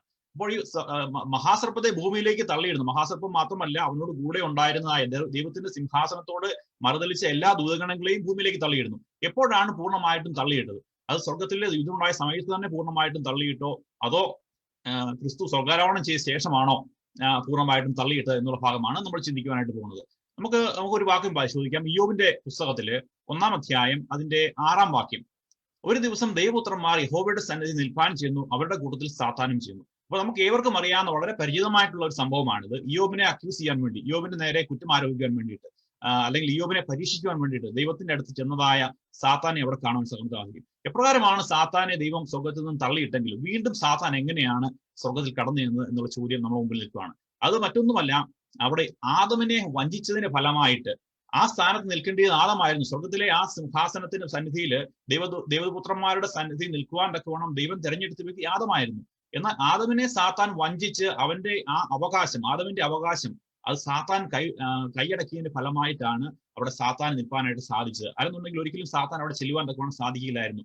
ആ ദൈവം യുദ്ധമുണ്ടായ സമയത്ത് തന്നെ സാത്താനെയും ലൂസിഫറിനെയും അവന് കൂടെ നിന്നതായ 1/3 ദൂതന്മാരെയും ഭൂമിയിലേക്ക് തള്ളിക്കളഞ്ഞതാണ്. പക്ഷെ സാത്താൻ മനുഷ്യന്റെ ഇടയിലേക്ക് വരികയും ഭൂമിയിലേക്ക് വരികയും തന്റെ ദൈവം തന്നെ സൃഷ്ടിച്ചതായ തന്റെ ആദിജാതനായ ആദമിനെ അവിടെ വഞ്ചിക്കുന്നതായിട്ട് നമുക്ക് കാണാം. അതിന്റെ ഫലമായിട്ടാണ് വീണ്ടും സാത്താൻ സ്വർഗത്തിലേക്ക് ചെല്ലുവാൻ തക്കവണ്ണം ഇടയായിട്ടത്. അതിനുശേഷം വീണ്ടും കർത്താവായ യേശു ക്രിസ്തുവിന്റെ കാലഘട്ടം എത്തുമ്പോഴേക്കും വീണ്ടും ഭൂമിയിലേക്ക് തള്ളിക്കളയുന്നതായിട്ട് കാണാം. എന്നാൽ വെളിപ്പാട് പുസ്തകം 12-ാം അധ്യായം 9-ാം വാക്യം വായിക്കാം നമുക്ക്. ഭൂതലത്തെ മുഴുവൻ തിരിച്ചു കളയുന്ന പിശാചും സാത്താനും എന്ന മഹാസത്വമായ പഴയ പാമ്പിനെ ഭൂമിയിലേക്ക് തള്ളിക്കളഞ്ഞു, അവന്റെ ദൂതന്മാരെയും അവനോട് തള്ളിക്കളഞ്ഞെന്നാണ് ഈ വാക്യം പറയുന്നത്. എന്നാൽ സ്വർഗത്തിൽ യുദ്ധമുണ്ടായത് അതിന് ഫലമായിട്ട് എന്ത് ചെയ്യുന്നു? അവിടെ ആദമിന്റെ സ്ഥാനത്ത് നിൽക്കേണ്ടതായ ആദം അവിടെ നിൽക്കേണ്ട സ്ഥാനത്ത് അവിടെ സാത്താൻ ലൂസിഫർ അവിടെ ചെല്ലുന്നതായിട്ടാണ് നമ്മൾ മനസ്സിലാക്കേണ്ടത്. അതിന്റെ ഫലമായിട്ട് എന്ത് സംഭവിച്ചു? മനുഷ്യനെ അവിടെ സ്വർഗത്തിൽ കടന്നു ചെല്ലുവാനും മനുഷ്യനെ അവിടെ അക്യൂസ് ചെയ്യുവാനും സാത്താൻ ലൂസിഫറിന് പലതവണയായിട്ട് അവിടെ സാധിച്ചു എന്നുള്ളതാണ് മനസ്സിലാക്കുന്നത്. എന്നാൽ കർത്താവ് യേശുക്രിസ്തു അവിടെ പറയുന്നു, അവന്റെ യേശുക്രിസ്തുവിന്റെ ആധിപത്യം തുടങ്ങിയ സമയത്ത് അവിടെ സാത്താനെ പൂർണ്ണമായിട്ടും തള്ളിക്കളയുന്നതായിട്ടാണ് അടുത്ത വാക്യം പറയുന്നത്. വെളിപ്പാട് പുസ്തകം 12-ാം അധ്യായം 10-ാം വാക്യം. അപ്പോൾ ഞാൻ സ്വർഗത്തിൽ ഒരു മഹാശബ്ദം പറയുന്നത് കേട്ടത്, ഇപ്പോൾ നമ്മുടെ ദൈവത്തിന്റെ രക്ഷയും ശക്തിയും രാജ്യത്വവും അവന്റെ ക്രിസ്തുവിന്റെ ആധിപത്യവും തുടങ്ങിയിരിക്കുന്നു. അപ്പോൾ കർത്താവിന്റെ ആധിപത്യം തുടങ്ങിയ സമയത്ത് എന്ത് സംഭവിച്ചു? സാത്താനെ പൂർണ്ണമായിട്ടും തള്ളിക്കളഞ്ഞു, ആ അപവാദിയെ ഭൂമിയിലേക്ക് തള്ളിക്കളഞ്ഞു എന്ന് അടുത്ത വാക്യം പറയുന്നു 12-10. നമ്മുടെ സഹോദരന്മാരെ രാപ്പകൽ ദൈവസന്നിധിയിൽ കുറ്റം ചുമത്തുന്ന അപവാദിയെ തള്ളിയിട്ട് കളഞ്ഞുവല്ലോ എന്നും കാണാൻ സാധിക്കും. അപ്പോൾ ഇതിന് എന്താണ് മനസ്സിലാക്കേണ്ടത്? അവിടെ 2 തവണയായിട്ടാണ് സാത്താൻ പൂർണ്ണമായിട്ടും സ്വർഗത്തിൽ നിന്ന് തള്ളിക്കളയുന്നത്. ആദ്യമേ തന്നെ സ്വർഗത്തിൽ യുദ്ധമുണ്ടായ സമയത്ത് തന്നെ അവിടെ തള്ളിക്കളഞ്ഞു. അതിനുശേഷം ആദമിനെ വഞ്ചിച്ചതിന്റെ ഫലമായിട്ട് വീണ്ടും സ്വർഗത്തിലേക്ക് കടന്നു ചെല്ലുവാൻ സാത്താൻ അവസരം ലഭിച്ചു. എന്നാൽ കർത്താവായ യേശു ക്രിസ്തു കാൽവരി ക്രൂശിൽ യാഗമായി തീർന്നതുകൊണ്ട്, അല്ലെങ്കിൽ ആ മനുഷ്യന്റെ കടം എന്നേക്കുമായി വീട്ടിയതുകൊണ്ട് സാത്താനെ പൂർണ്ണമായിട്ടും സ്വർഗത്തിൽ നിന്നും ഭൂമിയിലേക്ക് തള്ളിക്കളഞ്ഞു എന്നാണ് മനസ്സിലാക്കേണ്ടത്. വെളിപാട് 12:8 പ്രകാരം പറയുന്നു, സ്വർഗത്തിൽ അവരുടെ സ്ഥലം പിന്നെ കണ്ടതുമില്ല. അപ്പോൾ വളരെ വ്യക്തമാണ്, നമുക്ക് മനസ്സിലാകും ഇത് സാത്താന് 2 തവണയായിട്ടാണ് സ്വർഗത്തിൽ നിന്ന് തള്ളിക്കളഞ്ഞത്. കർത്താവായ യേശു ക്രിസ്തുവും മുൻകൂട്ടി പ്രകാരം പറയുന്നു. യോഹന്നാന്റെ സുവിശേഷം 12-ാം അധ്യായം 31-ാം വാക്യം. ഇപ്പോൾ ലോകത്തിന് ന്യായവിധിയാകുന്നു, അപ്പോൾ ഈ ലോകത്തിന്റെ പ്രഭുവിനെ പുറത്ത് തള്ളിയിട്ട് കളയും. ലോകത്തിന്റെ പ്രഭു എന്ന് ഉദ്ദേശിക്കുന്ന മറ്റാരുമല്ല, ലൂസിഫർ അല്ലെങ്കിൽ സാത്താൻ തന്നെയാണ്. അപ്പോൾ അവന്റെ ന്യായവിധി സമയത്ത് അവനെ അവിടുന്ന് തള്ളിയിട്ട് കളഞ്ഞിരിക്കുന്നു എന്നുള്ളതാണ് നമ്മൾ മനസ്സിലാക്കേണ്ടത്. നമുക്കിനി തുടർന്ന് പഠിക്കാം. ഇനി നമുക്ക് വെളിപ്പാട് 12-12 കാണുന്ന സന്തോഷവും കഷ്ടവും ആർക്കാണെന്നും എന്തുകൊണ്ടാണെന്നും നമുക്ക് നോക്കാം. അവിടെ ഇങ്ങനെ കാണാം, ആകയാൽ സ്വർഗവും അതിൽ വസിക്കുന്നുമായുള്ളവരെ ആനന്ദിപ്പൻ, ഭൂമിക്കും സമുദ്രത്തിനും അയ്യോ കഷ്ടം, പിശാച് തനിക്ക് അല്പകാലമേ ഉള്ളൂ എന്നറിഞ്ഞ് മഹാക്രോധത്തോടെ നിങ്ങളുടെ അടുക്കൽ ഇറങ്ങി വന്നിരിക്കുന്നു. ക്രിസ്തു തന്റെ ശ്രേഷ്ഠയാഗത്താൽ സാത്താനെ ജയിച്ചിരിക്കുന്നു, അതിനാലാണ് സ്വർഗം സന്തോഷിക്കുന്നത്. അതുപോലെ തന്നെ സ്വർഗത്തിൽ വസിക്കുന്ന ദൂതഗണങ്ങളും ഈ വൻ പോരാട്ടം വീക്ഷിച്ചുകൊണ്ടാണ് ഇരിക്കുന്നത്. ക്രിസ്തുവിന്റെ ക്രൂശിലുള്ള യാഗം അന്തിമ വിജയം ഉറപ്പാക്കി. സാത്താന് ഇനി അല്പകാലമേ ഉള്ളൂ എന്ന് നമുക്കറിയാം. പിന്നീട് അവനെ പൂർണ്ണമായും ഇല്ലാതാക്കുകയും ചെയ്യും. പ്രപഞ്ചത്തിൽ നിന്ന് തന്നെ പാപത്തെയും ഇല്ലാതാക്കുകയും ചെയ്യുന്നുവെന്ന് വചനം പഠിപ്പിക്കുന്നു. അതുകൊണ്ട് സ്വർഗത്തിൽ വസിക്കുന്ന ദൂതഗണത്തിനും സന്തോഷിക്കാവുന്നതാണ്. എന്നാൽ പിശാച് തനിക്ക് അല്പകാലമേ ഉള്ളൂ എന്നറിഞ്ഞ് മഹാക്രോധത്തോടെ നിങ്ങളുടെ അടുക്കൽ വന്നിരിക്കുന്നു. അവന്റെ പ്രധാന എതിരാളി ദൈവജനമാണ്. ആയതിനാൽ ആണ് സാത്താൻ സഭയെ പീഡിപ്പിക്കുന്നത്. അതുകൊണ്ട് ദൈവജനത്തിന് കഷ്ടം. ദൈവജനത്തിന് താൽക്കാലിക കഷ്ടമുണ്ടെങ്കിലും അത് സംഭവിക്കുമ്പോൾ ദൈവജനത്തിന് പ്രത്യാശ വർദ്ധിക്കുകയാണ് ചെയ്യുന്നതെന്ന് നമുക്ക് മനസ്സിലാക്കാൻ സാധിക്കും. കാരണം നമുക്ക് ലൂക്കോസിന്റെ 21:28 നമുക്ക് നോക്കാം. അവിടെ ഇങ്ങനെ കാണാം, ഇത് സംഭവിച്ചു തുടങ്ങുമ്പോൾ നിങ്ങളുടെ വീണ്ടെടുപ്പ് അടുത്തു വരുന്നതുകൊണ്ട് നിവർന്ന് തല പൊക്കുവിൻ. കൂടാതെ ഫിലിപ്പിയറിന്റെ 3:20 ഇങ്ങനെ വായിക്കുന്നു, നമ്മുടെ പൗരത്വമോ സ്വർഗത്തിലാവുന്നു. അവിടെ നിന്ന് കർത്താവായി യേശുക്രിസ്തു രക്ഷിതാവായി വരും എന്ന് നാം കാത്തിരിക്കുന്നു. അതുകൊണ്ടാണ് ദൈവജനം സ്വന്തം പ്രാണൻ ത്യജിക്കാൻ വരെ തയ്യാറാകുന്നത്.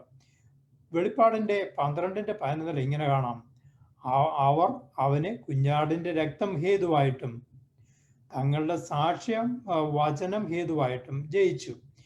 മരണപര്യന്തം തങ്ങളുടെ പ്രാണനെ സ്നേഹിച്ചതുമില്ല. അതുകൊണ്ട് ദൈവജനത്തിനുള്ള കഷ്ടപ്പാട് താൽക്കാലികമാണെന്നും അതിനുശേഷം നമുക്ക് വേണ്ടി മരിച്ച യേശുക്രിസ്തുവിനോടും പിതാവായ ദൈവത്തോടും ഒപ്പം നിത്യതയിൽ വസിക്കാമെന്നും നമുക്ക് മനസ്സിലാക്കാം. ഇനി അടുത്ത വിഷയത്തെക്കുറിച്ച് നമുക്ക് തുറന്നു പഠിക്കാം. മഹാസർപ്പം വെള്ളം ചാടിച്ചതാണ് നമ്മുടെ അടുത്ത വിഷയം. നമുക്കൊരു വാക്യം വായിച്ചുകൊണ്ട് ആരംഭിക്കാം. വെളിപ്പാട് പുസ്തകം 12-ാമത്തെ അധ്യായം 15-16 വാക്യങ്ങൾ ഇങ്ങനെ വായിക്കുന്നു. സർപ്പം സ്ത്രീയെ അവളുടെ പിന്നാലെ തന്റെ വായിൽ നിന്ന് നദി പോലെ വെള്ളം ചാടിച്ചു. എന്നാൽ ഭൂമി സ്ത്രീക്ക് തുണിനിന്നു. മഹാസർപ്പം നിന്ന് ചാടിച്ച നദിയെ ഭൂമി വായ് തുറന്ന് വിഴുങ്ങിക്കളഞ്ഞു. ഇവിടെ നമ്മൾ നോക്കുമ്പോൾ സാത്താന്റെ അല്ലെങ്കിൽ മഹാസർപ്പത്തിന്റെ വായിൽ നിന്ന് വെള്ളം ചാടിച്ചു എന്നാണ് പറയപ്പെടുന്നത്. വെള്ളം രണ്ട് പ്രത്യേക കാര്യങ്ങളെ പ്രതിദാനം ചെയ്യുന്നു. ഒന്ന്, മഹാസർപ്പം ഉപയോഗിച്ച ഉപദ്രവത്തിനെ പ്രതിദാനം ചെയ്യുന്നു. രണ്ട്, മഹാസർപ്പത്തിന്റെ വായിൽ നിന്ന് വന്ന ദുരുപദേശത്തെ പ്രതിദാനം ചെയ്യുന്നു. നമ്മൾ ഈ ഒരു ഭാഗം ഇവിടെ പറഞ്ഞിരിക്കുന്ന സ്ത്രീ, പാമ്പ് അല്ലെങ്കിൽ സർപ്പം എന്നുപയോഗിക്കുന്ന ആ പദങ്ങളെല്ലാം ഒരുപക്ഷെ നമ്മളെ കൊണ്ടെത്തിക്കുന്ന ഏതല്ല സ്ത്രീ ആയിട്ടുള്ള അവയെ തെറ്റിക്കുവാനായിട്ട് സാത്താൻ ഉപയോഗിച്ചത് തന്റെ വായിൽ നിന്ന് വന്ന ആ ദുരുപദേശമാണ്, അല്ലെങ്കിൽ തെറ്റായിട്ടുള്ള കളവാണെന്ന് നമുക്ക് മനസ്സിലാകുവാനായിട്ട് സാധിക്കും. ഇനി നമ്മൾ 15-ാം നൂറ്റാണ്ടിലെ കാര്യങ്ങൾ വായിക്കുമ്പോൾ നമ്മുടെ അവിടെ വൈക്ലിഫ്, ലൂതർ, ടിൻഡേൽ ഇവരെല്ലാം തന്നെ അന്ന് നിലനിന്ന സഭയ്ക്ക് അല്ലെങ്കിൽ അവരുടെ ഉപദേശത്തിനെതിരായിട്ട് സംസാരിക്കുവാനായിട്ട് തുടങ്ങി. കാരണം സഭയുടെ ഉപദേശം തിരുവചന പ്രകാരം പൊരുത്തപ്പെടുന്നില്ല എന്നവർ കാണുകയും അവർ സഭയ്ക്കെതിരായിട്ട് സംസാരിക്കുവാനായിട്ട് തുടങ്ങി. അങ്ങനെ വന്നപ്പോൾ അന്നത്തെ സഭയ്ക്ക് വലിയൊരു ക്ഷതം ഏറ്റതായിട്ട് നമ്മൾ കാണുന്നു. അതുകൊണ്ട് സഭയെ രക്ഷിക്കുവാൻ വേണ്ടി അവരെന്ത് ചെയ്തു? ഒരു കൗണ്ടർ റിഫോർമേഷൻ ഉണ്ടാക്കുവാനായിട്ട് തീരുമാനിച്ചു. അതിന്റെ ഭാഗമായിട്ട് പോൾ മൂന്നാമൻ മാർപ്പാപ്പ ജെസ്യൂട്ട് എന്ന സംഘടനയെ സഭയോട് ചേർത്ത് കൊണ്ടതായിട്ട് നമ്മൾ ചരിത്രം രേഖപ്പെടുത്തുന്നു. അതോടൊപ്പം തന്നെ 1545 കൗൺസിൽ ഓഫ് ട്രെന്റിൽ വെച്ചിട്ട് അവർ പ്രത്യേക ചില തീരുമാനങ്ങൾ എടുക്കുന്നതായിട്ട് കാണുന്നു.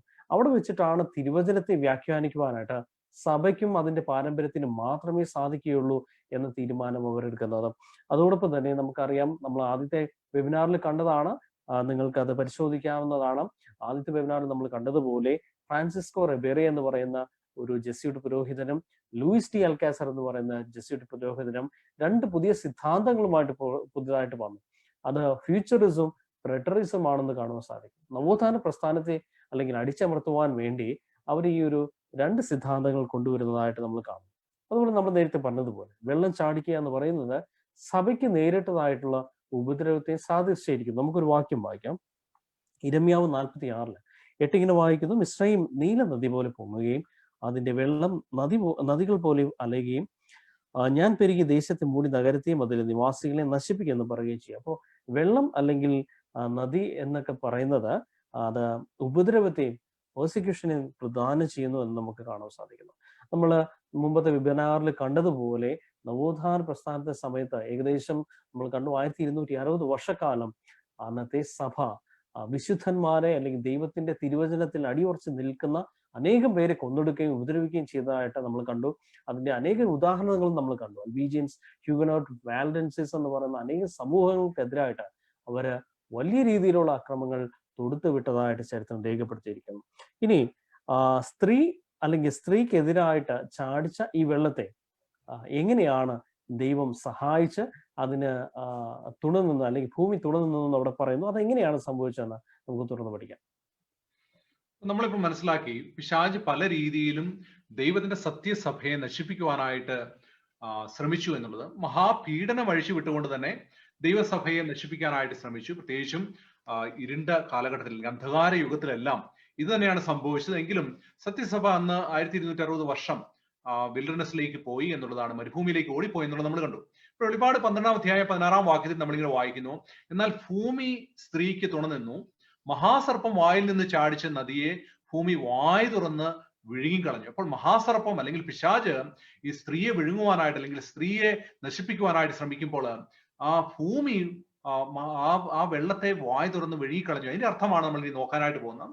1798 കൂടി യൂറോപ്പിലെ പാപ്പാത്ത മേധാവിത്വം ഏതാണ്ട് അവസാനിച്ചു എന്നുള്ളതാണ് നമ്മൾ മനസ്സിലാക്കുന്നത്. പ്രത്യേകിച്ചും ഫ്രഞ്ച് വിപ്ലവം കൊടുമ്പിരിക്കൊണ്ടിരിക്കുമ്പോൾ ഫ്രാൻസിലെ നെപ്പോളിയന്റെ കമാൻഡർ ബേർത്തിയർ അന്നത്തെ പോപ്പ് പയസ് 6 തടവിലാക്കുന്നതായിട്ട് നമ്മൾ ചരിത്രത്തിൽ നിന്ന് മനസ്സിലാക്കുന്ന കഴിഞ്ഞ വെബിനാറുകളിൽ നമ്മൾ കവർ ചെയ്തതാണ്. അതുപോലെ ആ സമയത്ത് ഇംഗ്ലണ്ടിലെ പ്യൂരിറ്റൻ സഭാ വിഭാഗങ്ങള് മതസ്വാതന്ത്ര്യം കാംക്ഷിച്ചുകൊണ്ട് അമേരിക്കയിലേക്ക് കുടിയേറുന്ന ഒരു കാഴ്ചയും നമുക്ക് ആ സമയത്ത് കാണാം. അപ്പോൾ അങ്ങനെ അമേരിക്കയില് യൂറോപ്പിൽ നിന്നും വന്ന ചെറിയ കൂട്ടങ്ങളെല്ലാം ഒരു കോളനികളായിട്ട് അവർ മാറി. അപ്പൊ പുതിയൊരു രാജ്യത്തിന് തുടക്കം കുറിക്കുന്നതായിട്ടാണ് നമ്മൾ കാണുന്നത്. അവിടെ ഒരു ഭരണഘടന അവരുണ്ടാക്കിയപ്പോൾ രാജാവില്ലാത്ത രാജ്യവും അതുപോലെ പോപ്പില്ലാത്ത മതവും എന്നൊരു ആശയം അവർ മുറുകെ പിടിച്ചുകൊണ്ടാണ് പുതിയൊരു രാജ്യം അവര് ഉണ്ടാക്കിയത്. അപ്പോൾ ഭൂമി തുണ നിന്നത് എന്നതിന് ഉദാഹരണമാണ് മെനോനറ്റുകളുടെ കുടിയേറ്റം. മെനോനറ്റുകൾ എന്ന് പറഞ്ഞ ഒരു ഗ്രൂപ്പ് അവര് യൂറോപ്പിൽ നിന്നും അമേരിക്കയിലേക്ക് കുടിയേറി.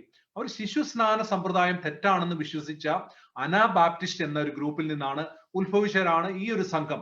ഈ മെനോനറ്റുകൾ എന്ന് പറയുന്നത് അനാബാപ്റ്റിസ്റ്റ് എന്നുള്ള ഗ്രൂപ്പിൽ നിന്ന് അവര് ഉണ്ടായതാണ് ഈ മെനോനറ്റുകൾ.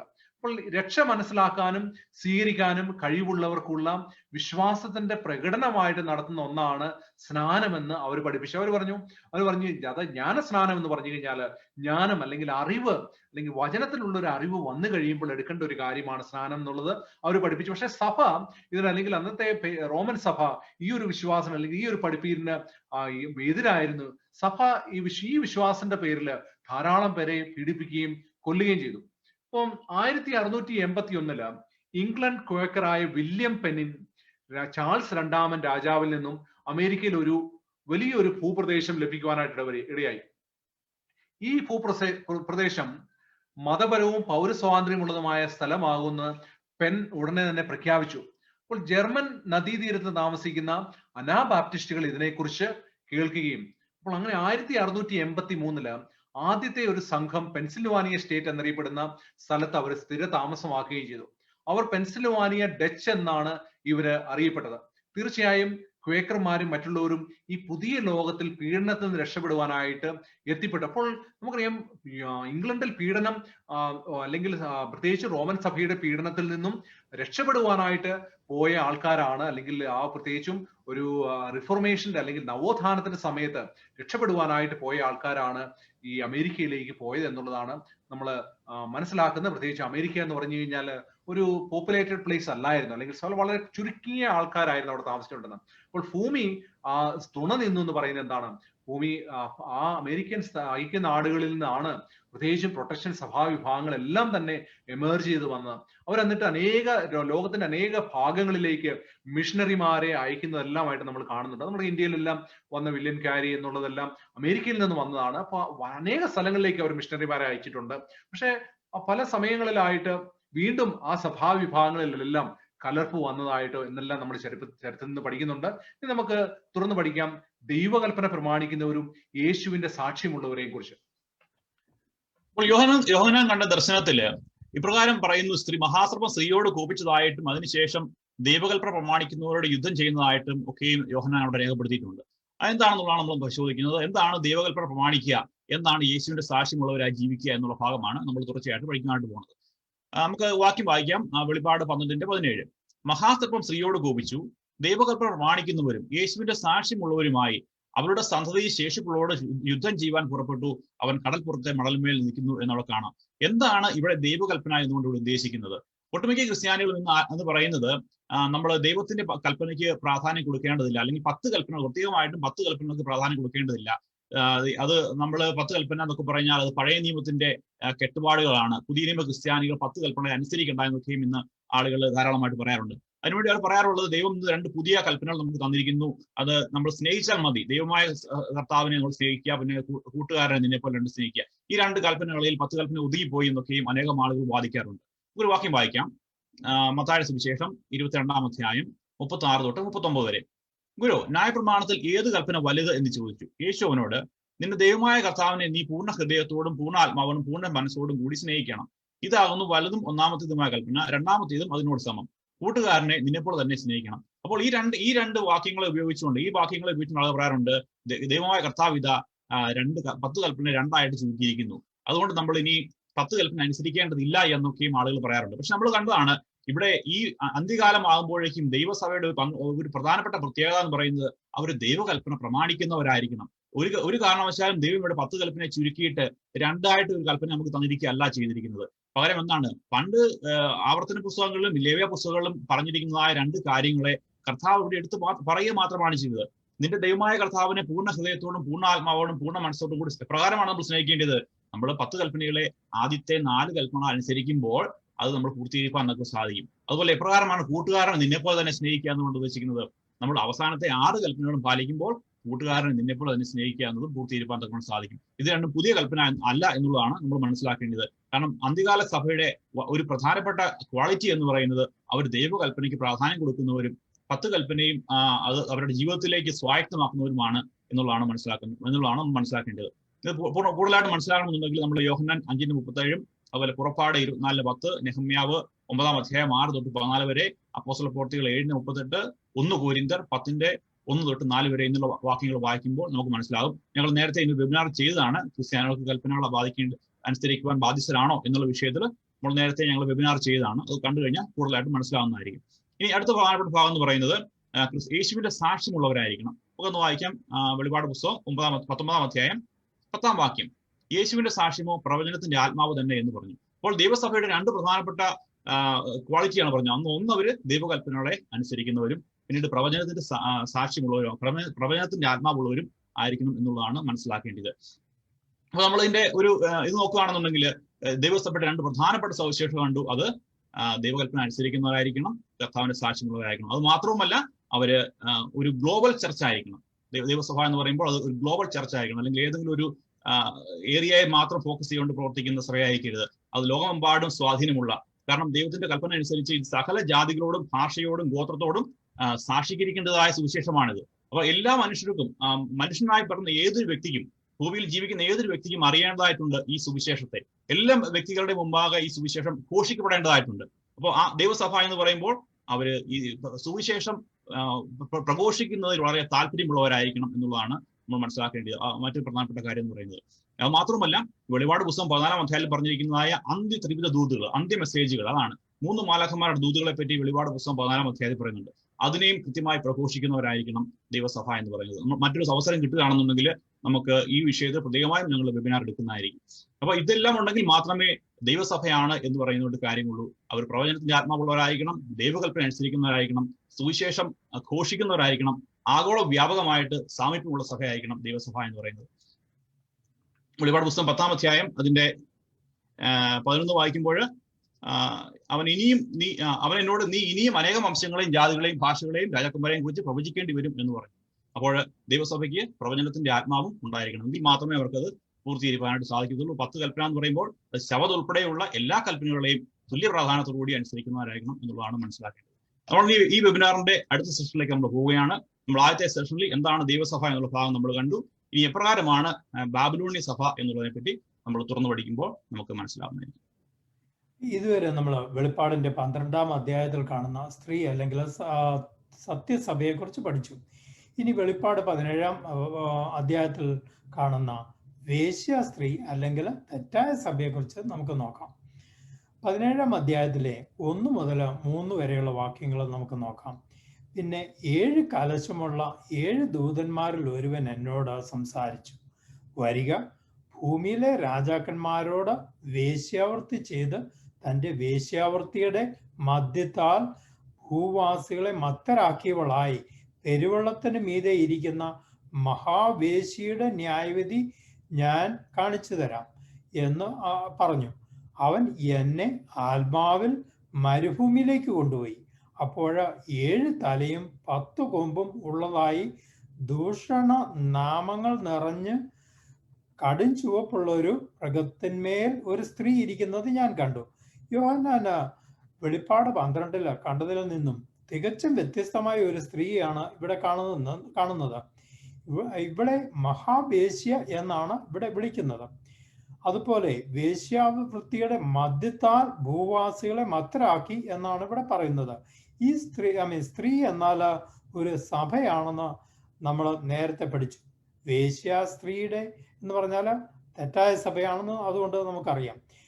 ഇവിടെ വേശ്യ സ്ത്രീയുടെ മദ്യത്താൽ ഭൂവാസികളെ മക്തരാക്കി എന്ന് പറഞ്ഞാൽ എന്താണ് എന്ന് നമുക്ക് നോക്കാം.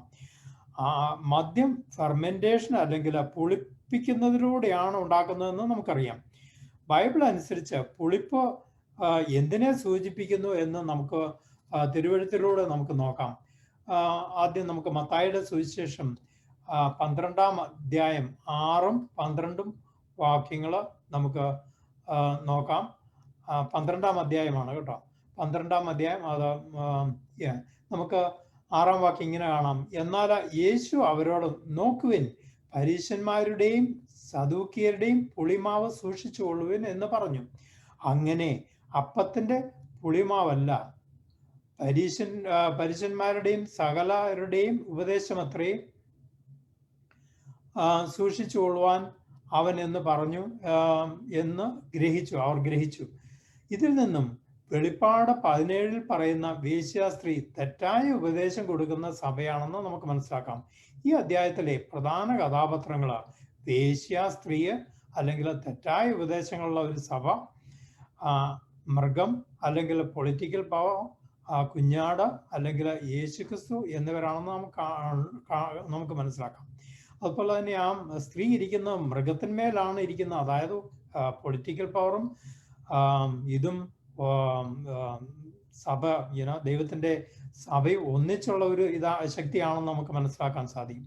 ഇനി ഈ സ്ത്രീയുടെ വേഷവിധാനത്തെ കുറിച്ച് നമുക്ക് തുറന്നു പഠിക്കാം. നമ്മൾ മുമ്പത്തെ സ്ത്രീയെ കണ്ടതുപോലെ അതിന് ചില പ്രത്യേകതകളുണ്ട് എന്ന് കാണാൻ സാധിക്കും. ഈ സ്ത്രീയുടെ വേഷവിധാനങ്ങൾ 4-ാമത്തെ വാക്യത്തിൽ വിവരിച്ചിരിക്കുന്നു. ആ സ്ത്രീ ധൂമ്രവർണ്ണവും കടുംചുവപ്പ് നിറവുമുള്ള വസ്ത്രം ധരിച്ച് പൊന്നും രത്നവും മുത്തും അണിഞ്ഞവളായി തന്റെ വേശ്യാവൃത്തിയുടെ മ്ലേച്ഛതയും അശുദ്ധിയും നിറഞ്ഞ സ്വർണ്ണപാനപാത്രം കയ്യിൽ പിടിച്ചിരിക്കുന്നതായിട്ടാണ് കാണുന്നത്. ഇവിടെ നമ്മൾ നോക്കുമ്പോൾ ഈ സ്ത്രീയെ ആഭരണങ്ങൾ കൊണ്ട് നിറഞ്ഞു, ചില പ്രത്യേക വർണ്ണങ്ങൾ കൊണ്ട് നിറഞ്ഞിരിക്കുന്നതായിട്ട് കാണുന്നു. ഒരു പക്ഷേ നമ്മൾ സമാഗമന കൂടാര ശുശ്രൂഷ പഠിക്കുമ്പോൾ അവിടുത്തെ മഹാപുരോഹിതനാണ് ഇത്രയും അധികം ആഭരണങ്ങളും അല്ലെങ്കിൽ വേഷവിധാനങ്ങളും ഉള്ളത്.